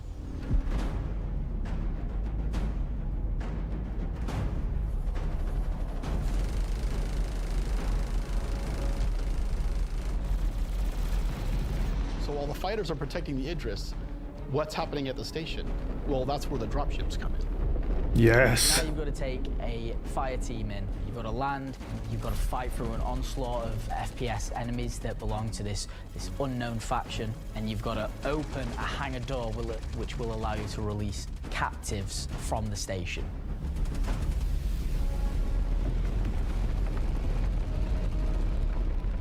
They said this was coming mid next year, Griff. Taking off, you've just got to make sure they get to safety.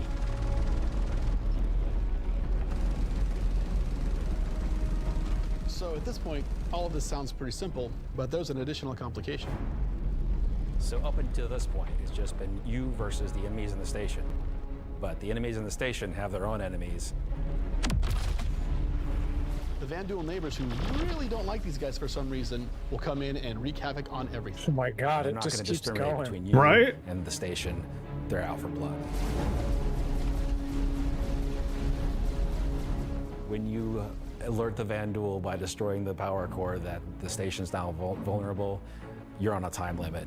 Vanduul are coming, they're going to come hard, they're going to keep coming, you're going to have one hell of a fight.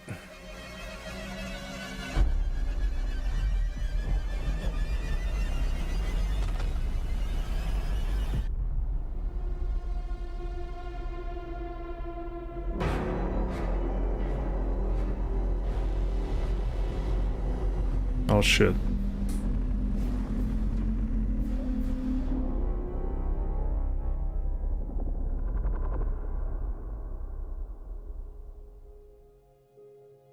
Tactical strike groups. I'm personally so invested in this. So throughout 2025, we created a variety of content. Some of it was very focused on FPS combat. So personally, driving a more vehicle-based experience was very important to me. This is a defining statement that I want to do in 2026. We're a spaceship game. There are prized possessions to the objects we fall in love with. This is the content we want to create, which creates scenarios and roles for you to use those spaceships. We won't get to all roles initially, but we should see this as a landmark, a position where we can see a gameplay space which incentivizes the use of different ships and scenarios to clear objectives and complete missions in a variety of roles. And in the future, we can use this to expand on. So I hope you're all just as excited as I am for tactical strike groups. They're gonna be fantastic. Hell yeah. I have a lot of thoughts on that, but I can't talk much right now. I don't want to talk over anything.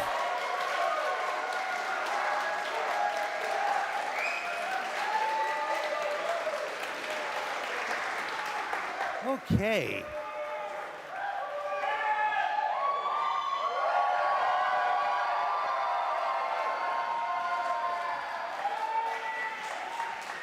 Why do you still have the puppet? John, come home. All right, so tactical strike groups. It's been a long road for the last 10 years. The PU's been around. We've done lots to build stuff for mining ships and for salvage ships. And as Rich said, we're currently building out even more for those. And our first refueling missions coming online in 2026. But combat missions. Boom. Oh, hi, Aaron Roberts. Aaron Roberts. But finally having enough of the foundation in place that we can begin to build real spaceship operations, in any other MMO they'd call dungeons. It's really exciting for me, and that's why we're ending the show this year with that. So yeah, that's been CitizenCon Direct.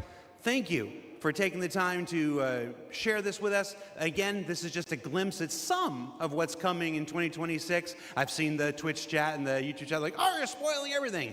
I promise, we ain't.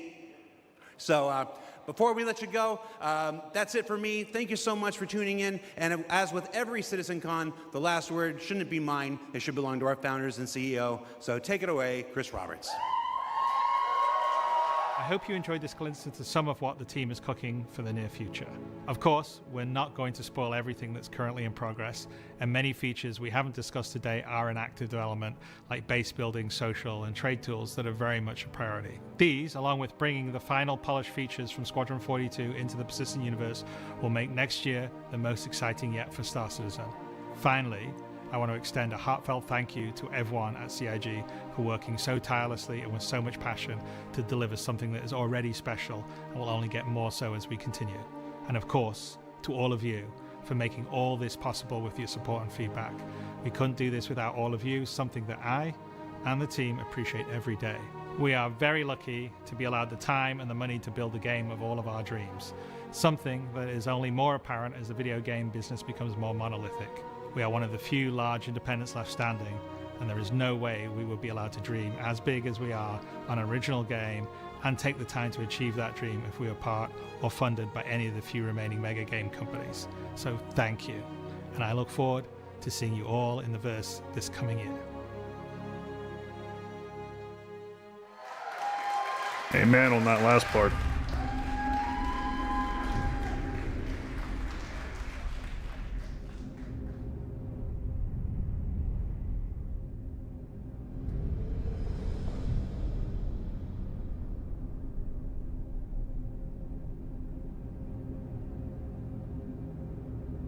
Said it better than I did.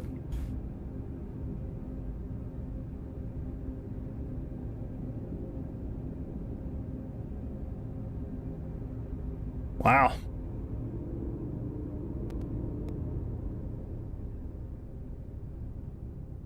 I think we're officially in the post game.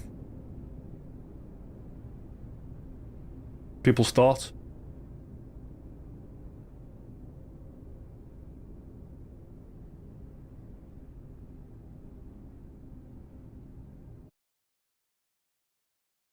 P2 patch just dropped. Start your downloads, folks.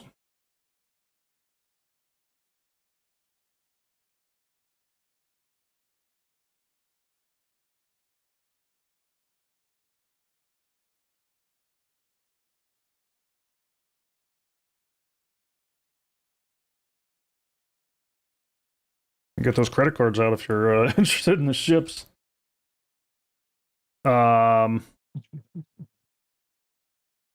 What are your thoughts, Ark?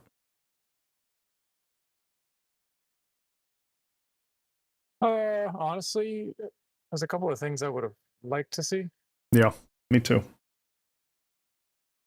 but there's a lot in there I wasn't expecting. So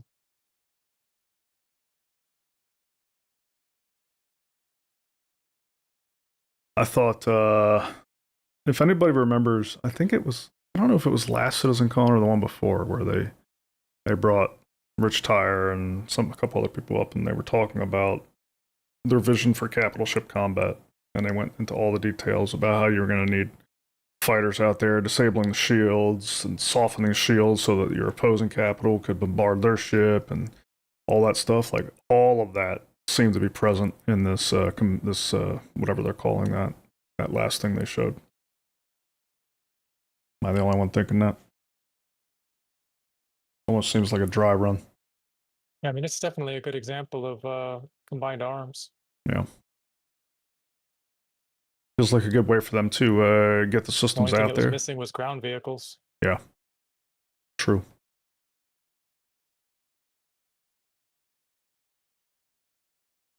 Not that I think it needs it, but that would have been funny. Yeah. Yeah, it feels like a good, to me, it feels like a good way for them to get the system out there and start getting feedback on how that feels, like having to disable the shields so that you can do the thing, so that you can soften the shields for the capital ships and all that stuff. Because I know when they gave that talk about what they envisioned capital ship combat being like, I mean, that blew me away. Like, I'm so pumped for that, but I can definitely see value in making sure that feels right before it comes online.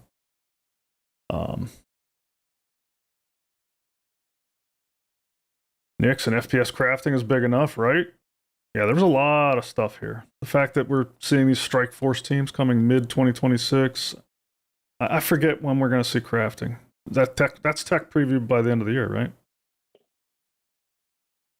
Yeah, he said they said in the next few months for crafting. Yeah, and then Nyx next month.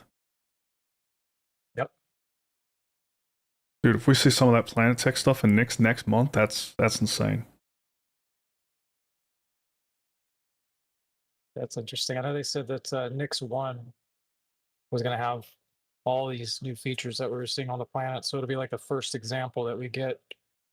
Like, I know biomes themselves are not like the most exciting thing, but it's like you got to admit when you land somewhere for a mission or you're looking for something or like for a myriad of reasons, like it's going to make a pretty big difference. Like landing in a swamp out of nowhere. Right. Chris's comments at the end resonated so much with me. If any of you watched that last Star Citizen video I put out where I talked about the potential future and far future of Star Citizen, that was one of the things I was talking about in there was the ingredients required to make something like this, and being risk tolerance, ambition, money, plenty of time, and I thought his gratuitous statement at the end, talking about how they were in such a fortunate position to be able to have the finances and the time and all that stuff to build something like this was pretty great. What was one thing you wanted to hear that you didn't? Oh, honestly, I would have liked to have heard something about expansion of like landing areas, landing zones, possibly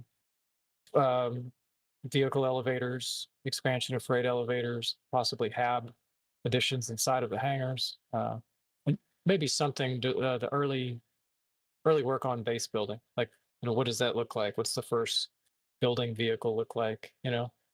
Like they teased it, they've kind of poked at it, and we've seen silhouettes of what some of that's going to look like. But beyond that, we don't know anything.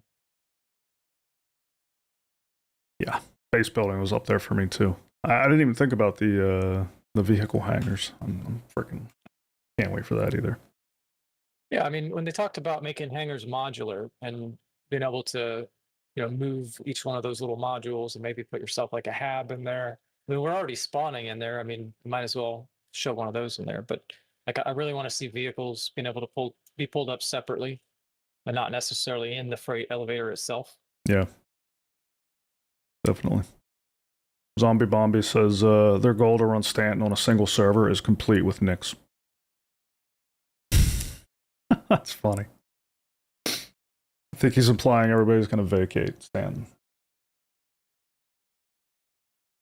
Although there is something to keep people in Stanton Zombie. I think the instanced version of the Orison mission is going to be a good reason to stay there. I cannot wait to play the instance version of that. Speaking of instancing, I thought the conversation around instancing was great all around. It seems obvious that their goal is to make it kind of seamless and uninvasive. Like his example of not wanting more than 50 people in the bar was, I thought, an awesome example. Like the bar on Area 18. If you walk in there, you don't even know you're going into an instance. It's just, you see 50 people in there.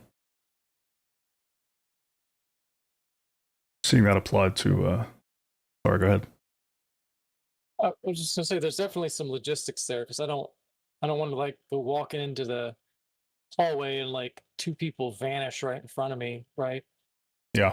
Like, I'm sure there's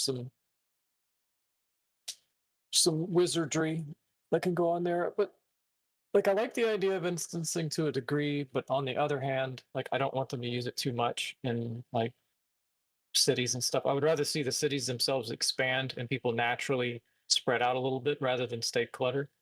So I'd hate for like everything to be an instant solution. Like I would like more hangars, more landing zone areas to land outside that are useful on the cities with like loading bays and things like that. So for me, bigger is always better.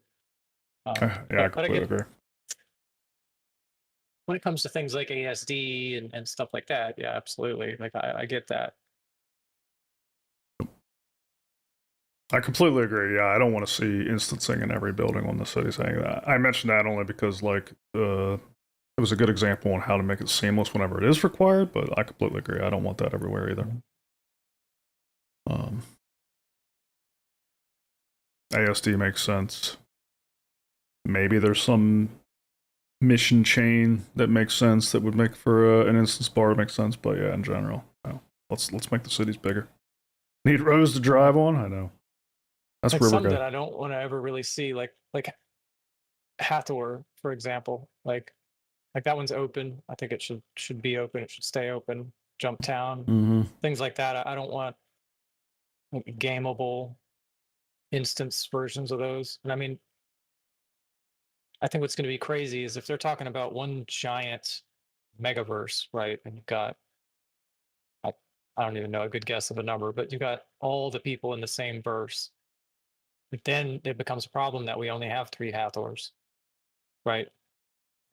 So I could see over time, say if you have more than 100 people at Hathor, it might have to be instanced into a second area, which like they were talking about, you know, when you quantum in, it could, you know, instance at that point. Yeah. But I know they have, you know, they've shared also doing the same thing with like player bases and things. Like there's just a lot of interesting considerations. Yeah. I know while they were talking about it, a few people in the chat were talking about dynamic server meshing, like instancing maybe be a stopgap until that. But this is something I touched on in past technical videos, especially the one I did around the mosh pit problem. So the proximity problem was the name of the video, but I was talking about how they need some kind of pressure valve, because no matter what dynamic server meshing gives us, like you're always going to be able to reach a point where too many players pile into an area and can stress the system to the point of breaking it. So it seems to me like they're really positioning this to be that pressure valve. And I think that's a really good example. If Hathor's overloaded, you can just swap that out on Quantum. Yeah, I agree, Andretti. Like, but I also understand too, like it might make sense somewhere in space in like a large area where hundreds and hundreds of ships make sense, but it might not make sense at a ground area like, I don't know, Jump Town or Hathor or something like that. Because if you can bombard an area where you completely shut it down with thousands of people, like then, you know, the largest orgs are automatically gonna just, they're gonna do that every time. Like they're just gonna say, oh, well, we're just gonna swarm this area where no one could physically come even if they wanted to. Like swarm tactics, like boom swarm, like you name it. So I know they're thinking about that. I mean, and it's not that I don't want blockades to be possible, but I don't want people to be able to break the game just with volume. That's something they have to really think about.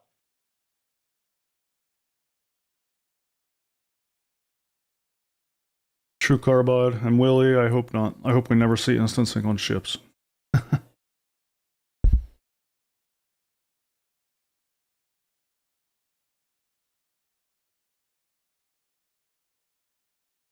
Our corp will always be Griff's home. Not everybody's moving to Nyx. Dude, that Nyx station looks pretty sick, though.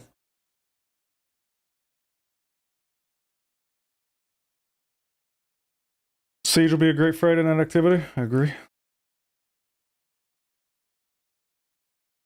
I was all pumped up about the new Instant Siege, and then they showed that thing at the end, and now wow. It's tough to live up to that.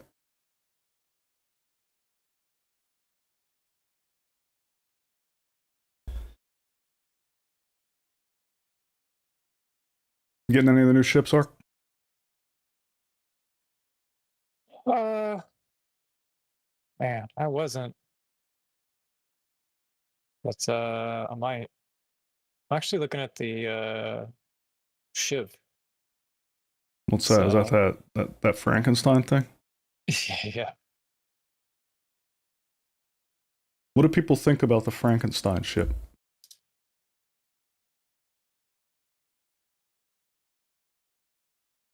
That's our first like independent manufactured ship, right?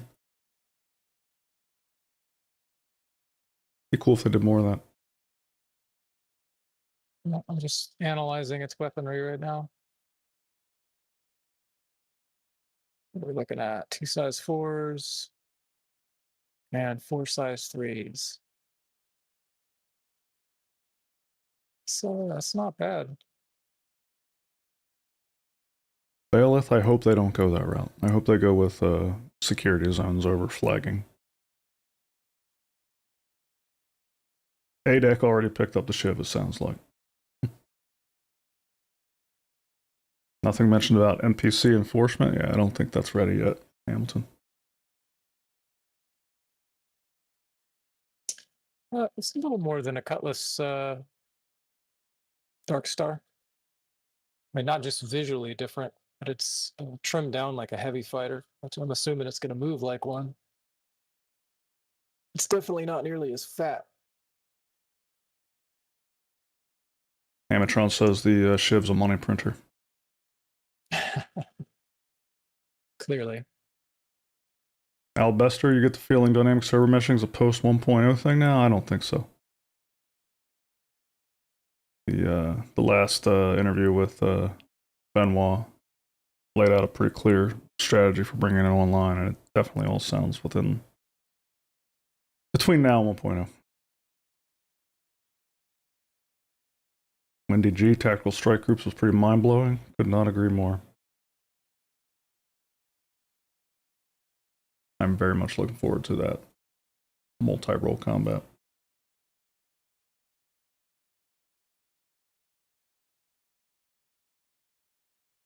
I agree, Griff. Next one looked amazing, but I cannot wait for them to update Stand and Pyro with the same tech. It's going to be crazy. There you go, Adek. You got your first person who wants to fly your new ship.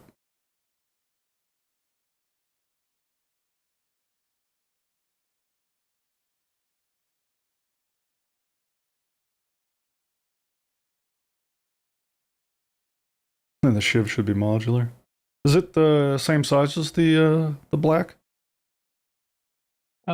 So the midsection is a Cutlass, but it's missing the wings and it's severely trimmed down.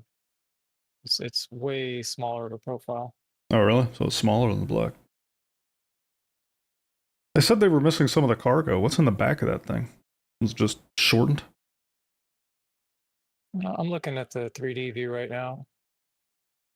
So it looks like it's definitely shorter. Like overall width is still pretty wide when you count the boosters on the back, but the actual midsection of the ship is very thin. Looks like it's got 32 SCU of cargo.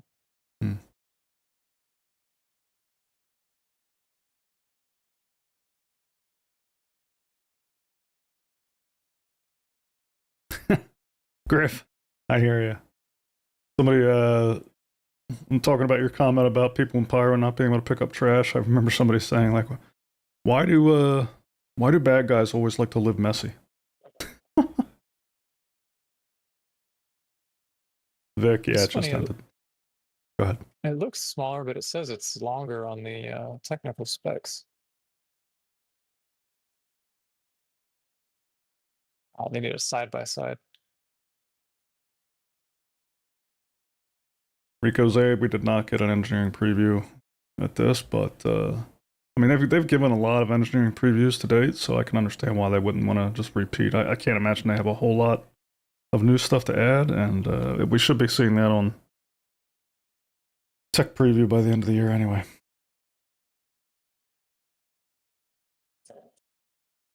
I don't know, Andretti. Like from nose to tail, I'm looking at that little mid rib that goes all the way down the back. It looks the same, but it says the Shiv is 36 meters long, but it says the black is 29 meters. Visually, I can't tell where the extra length comes from. Maybe it is actually stretched a little longer. Wendy G, I'm with you on the tech preview of crafting. Did they show how? So on basically, I'm just gonna call this tier 0 crafting. Did they even mention, or did I just totally miss it on how we would have to put resources in to craft this stuff, or does it not require resources yet, or how's that work? Did anybody catch it?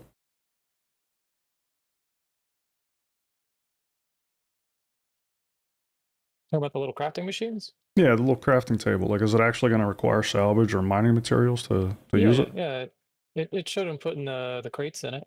Oh, okay, cool. I missed that. See you, Griff. Thanks for coming, man.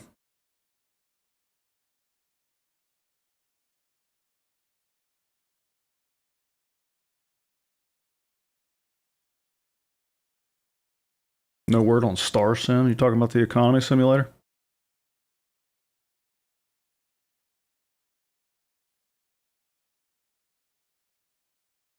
Yeah, I'm hoping for engineering soon too. But it sounds like, so one thing we were talking about before the show is the brisk pace that they're going to have to deliver features to make some of the timelines they've been talking about recently. But this show has me thinking we might indeed see a very brisk pace in the next 6 months. Sounds like we're going to be getting crafting, engineering, NICs. I mean, that's a lot of stuff. Not to mention the strike stuff. They said mid 2026 for that.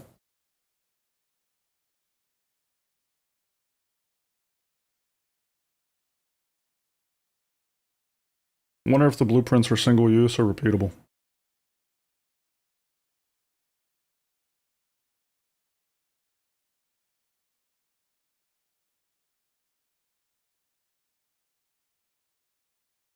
Wonder if those will be graduated, like have some super rare single use, maybe some varying ones that have multi uses.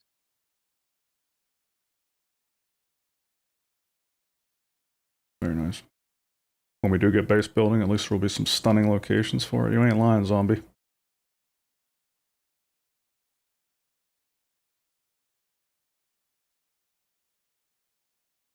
Yeah, Andretti, those strike forces were incredible looking. That is going to be some amazing org activity.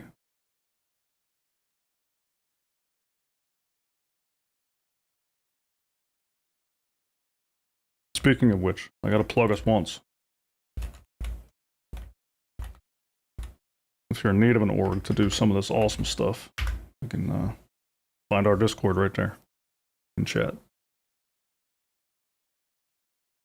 Always looking for more great people, and this chat seems to be full of them.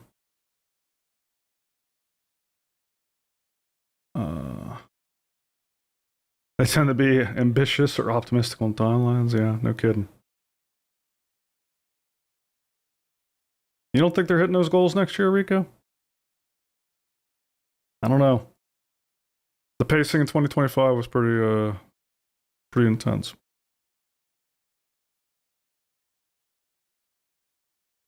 You wonder if they plan on 4.4 ready for IAE? Well, they said November. Didn't they say November for 4.4? Said 1 month. That would be November. Well, they said next month.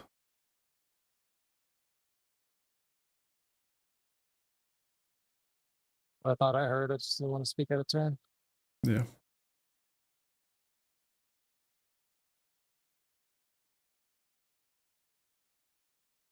Feels like more people are off of Squadron 42 and on PTU than people think. It might be true until Squadron 42 lands.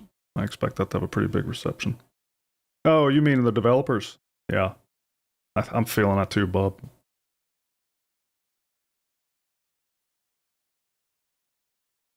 I look forward to visiting you in your swamp hovel, zombie. Are you going to be a little green person? Pointy ears? Strike forces will drive sales from PvE, so that's good. Yeah. At this point, I think any good gameplay they introduce is just going to continue printing money. Which is good for us getting our alternate reality. Blueprints were always meant to be forever once you got them? Cool, I didn't catch that, if that's the case.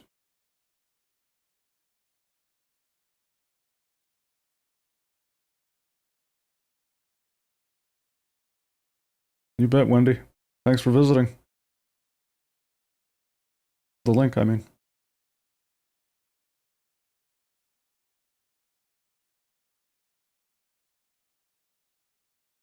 Feels like they are way more mature. Sorry, go ahead. Yeah, we're running some stuff tonight, Nugsy. Oh yeah, we're running those. We're starting a little over in an hour.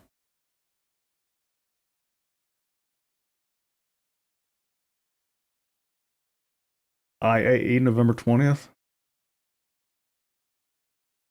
That would be amazing to have Nix in time for that.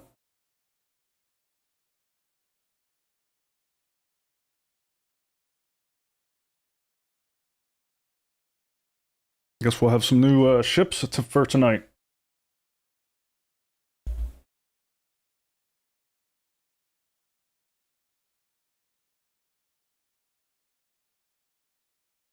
Now it'll make a lot of sense to use ground vehicles. Man, I can't wait to drop a ground vehicle on those Nix planets and see how it feels with the reduced rock clutter. Star Rock 2955. Unfortunately, I could probably tell you how it would go right now. How? I'd try to drive over those little rocks in the rock. Bad enough if you hit like a little rock in it, it already acts like you hit a tree. Well, I'm talking about with the new Nix and the Planet Tech, where they're saying the ground's not covered in rocks anymore. Right, but you could hit like a half-inch tall stick on the ground, and the rock will flip itself. That's true. I really want to see the placement for ground vehicle mobility. I know, dude. Anybody remember? Go ahead. And give us some motorcycles. Oh, I can't wait for motorcycles. Anybody remember that new like pickup truck that Argo came out with recently? I think it was Argo. Had like little pickup bed and two people could sit in the front, or maybe it was just one person. Anyway, I tried driving that on a planet once. I got so frustrated just trying to drive it. I just picked it up and carried it with my tractor beam. It was easier. Curious to see how they will manage those strike forces. I mean, you need kind of an LFG to do it, or it will be for big orgs only. Open event like Hunt for the Players would be messy, I think. I don't know. I mean, I'm a big fan of incentivizing org gameplay, so I can't imagine they're going to have an LFG system online for that. But we'll see. I mean, we don't even have guild chat yet.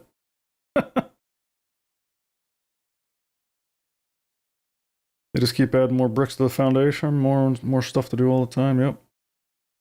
Have more faith in their ability to deliver, given that they aren't doing R&D stuff still. Would you agree, Grolo? I wouldn't say they're not doing R&D stuff. I think they still, like, especially on the dynamic meshing. Obviously, it's not implemented yet. They still got work to do on it. Whether it's in the R&D phase, you're probably right. It's probably not. They probably have a pretty clear plan at this point. So, I would definitely agree. There's probably a lot less R&D going on. The Stargarita machine, that thing was amazing.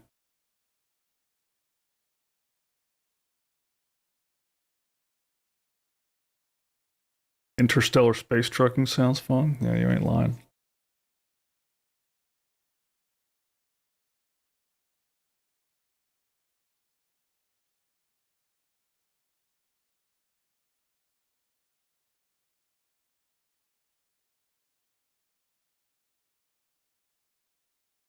Yeah, Buster's wait till we get javelins and orbital strikes.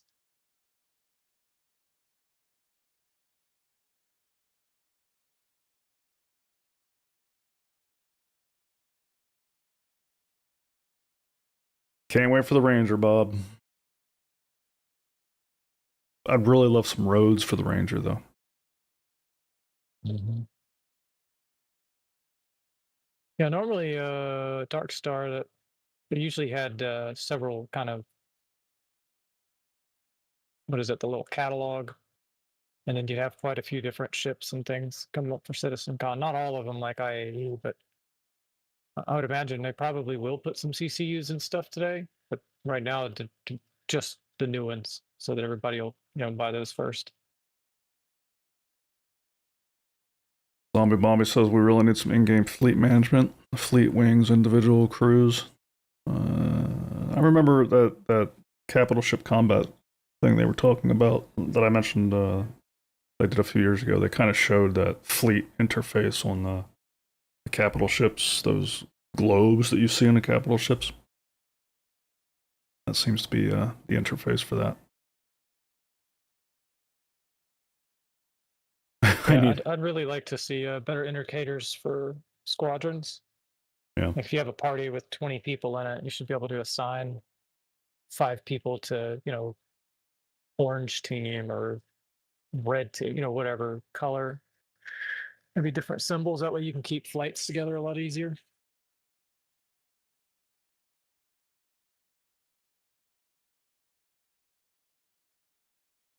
Human Ascended Master looks forward to being able to join an org and communicate with the org through those systems. I mean, like our org sets up custom chat channels to serve as guild chat, kinda.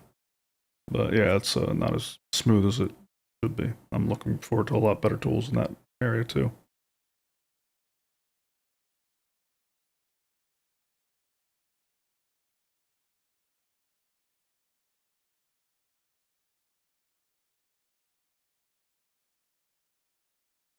Well, the one thing I'd like to see is tabs.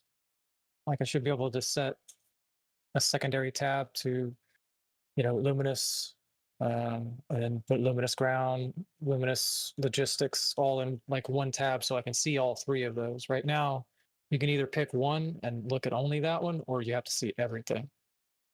Or they could just let me turn global off, by itself. Right. So that the do not send, channel to HUD feature still doesn't work yet. Yeah. I'd love to see a lot more customizability. Even multiple chat boxes would be nice. But what you're describing would be even better.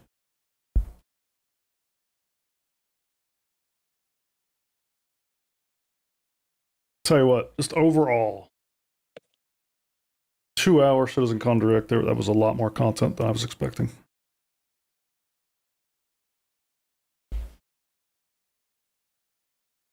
Yeah, what was it? I was saying before, so it'd be a real shame if we got there and they were like, didn't have anything really to show. Yeah. So I'm glad that they did have quite a bit to put in there. Yeah. I'm really looking forward to the crafting preview. Well, that'll probably re-energize my my mining itch. Yeah, I think us having going to find blueprints, actually being able to put them on the ships. I was surprised that you could just slap it on a ship, take off somewhere, and go farm blueprints. Craft stuff kind of on the fly, on the move, or you could bring it all back and make a bunch of stuff in the hangar. One thing I'd really like to see is like org shared hangars. Like I think that even without all the other stuff, if you could assign a hangar, people could land, use the facilities, just kind of a unifying place for people to drop all their stuff off, share things. That would go a really long way, even without the base building portion. Yeah. I guess in the interim, we'll just have to turn one of those fields on next one into our org hangar.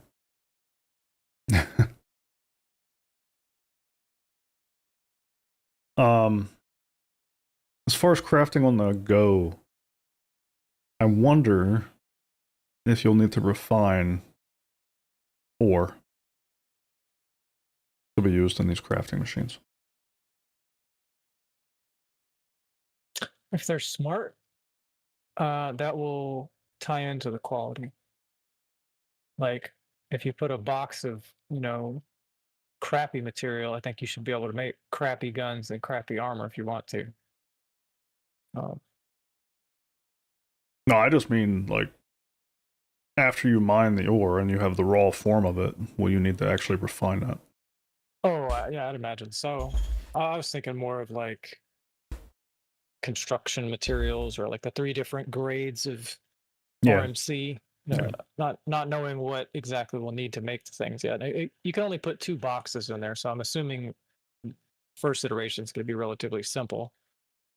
So it might be RMC or a box of iron. I don't know. I was just thinking about it because your comment, like the crafting stations are portable, which makes sense, but like we won't actually be able to go out and mine and craft because we'll have to go back to refining unless they said this thing's in tech preview by the end of the year, so it'll land sometime next year. That gives them plenty of time to bring out one of those refining ships. Talk about Rico, I don't mean that as to say like an org hangar would just give people, all of the ships. Like I think ship sharing will be a thing down the road, but like hangars shouldn't necessarily mean that, somebody doesn't need their own ships. I just need a shared space.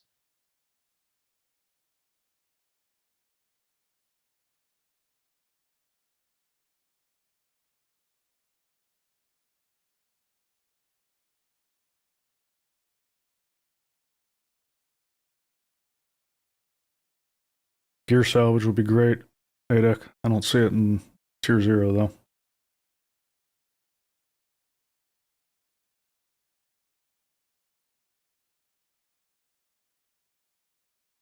I could see them maybe doing that Ascended Master, but I mean, they did show boxes going into the machine, somebody said, so I don't think there's a way to get a raw ore box because it goes into bags first. I think if they land the crafting feature alongside of a refining ship, that would be a way to make a lot of money. What's that Miska refining platform? That'd be an easy one.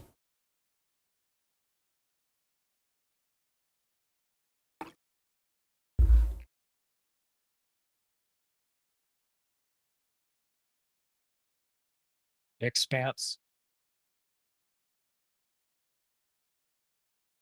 Yes, Expanse. That's what I'm thinking.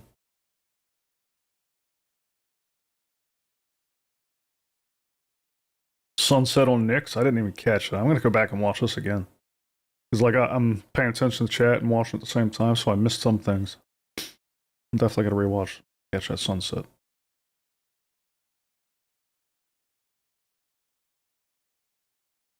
ADAC drop it with the Arastra, yeah.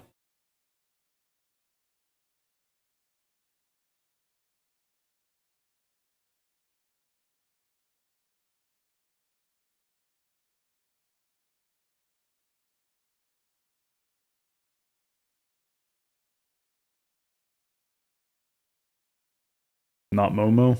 Farming and FPS events, so you can just stay on planet. Yeah, that's one of the things I talked about in that video I just put out. I couldn't agree more. Lucky for you, Chris couldn't agree more. Go ahead, Ark. So say I do hope to see a lot of variability with the crafting when it comes to like weapons and stuff.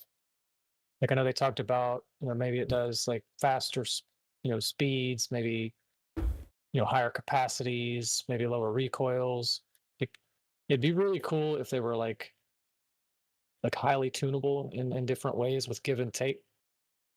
It would be cool if, you knew that this person that made these guns that like just were some of the best, just because of the way they configure it. But I don't want it to be too on the nose where everybody just goes like, oh, well, that's the best way to make a gun. Like we just all make it that way. Then everybody makes, the best one. Yeah.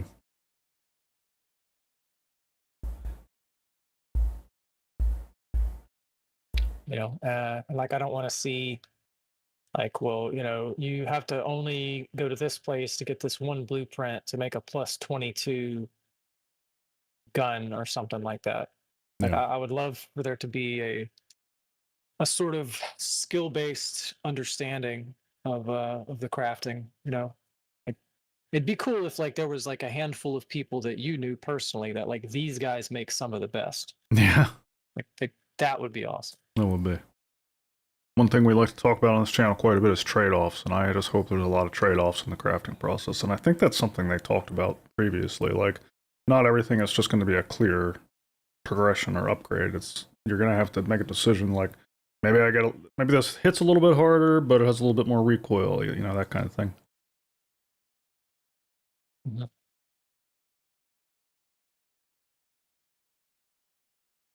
Yeah, I think they even expressed that with ship tunings. Yeah. Like when they talked about tiers, it was like, you know, you could get an additional tier and it would be better at something, but it wouldn't be better at everything. So like a maximum tier might, you know, have this super high speed if you only use the speed upgrades, but it would suck at all the other stuff. It's not like immediately it's just better. It's like it is better at something, but it's not better at everything. So I hope that sticks with weapons. I agree with you, Nugsy. I don't want any skill levels at all, anywhere. Reputation levels I'm okay with.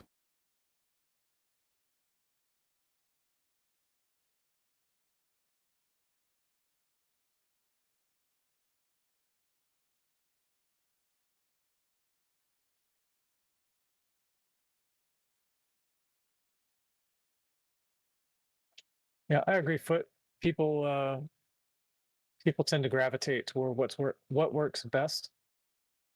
Um, one thing I will say though that I hate in other games when metas start to emerge is the first thing they do is they tend to slap down whatever the meta is. I'm much more of a uh, try to bring everything else up before I would slap something down because it felt good to use. But that's going to be an eternal battle forever in every game ever is you know balance and trying to make everything feel like it has a place. Osman, the way that the Shiv has more cargo than the Paladin is that they put like a reused plastic bag under the ship that you can shove more boxes into. Mm-hmm. Mm-hmm.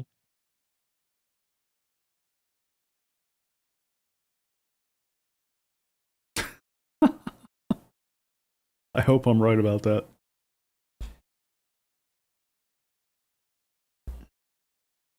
An IKEA bag, yeah.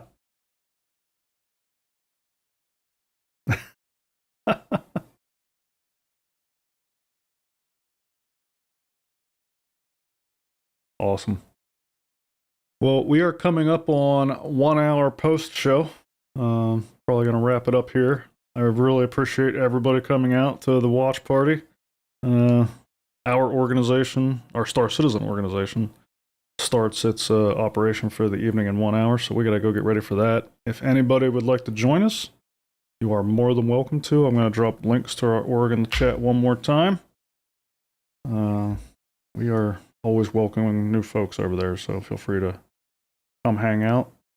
You're welcome to jump in and play with us. You're also welcome to just watch our stream and chit chat, whatever you want to do. Yeah, and something out there, you don't have to join to come hang out and go Nope. to events and stuff like that. Everybody can sign up. Everybody can come along. We just like to play. Yep. Let's do it. No pressure at all. And yes, thanks again for coming out. We will see you very soon. Take care. Rollo and Ark out.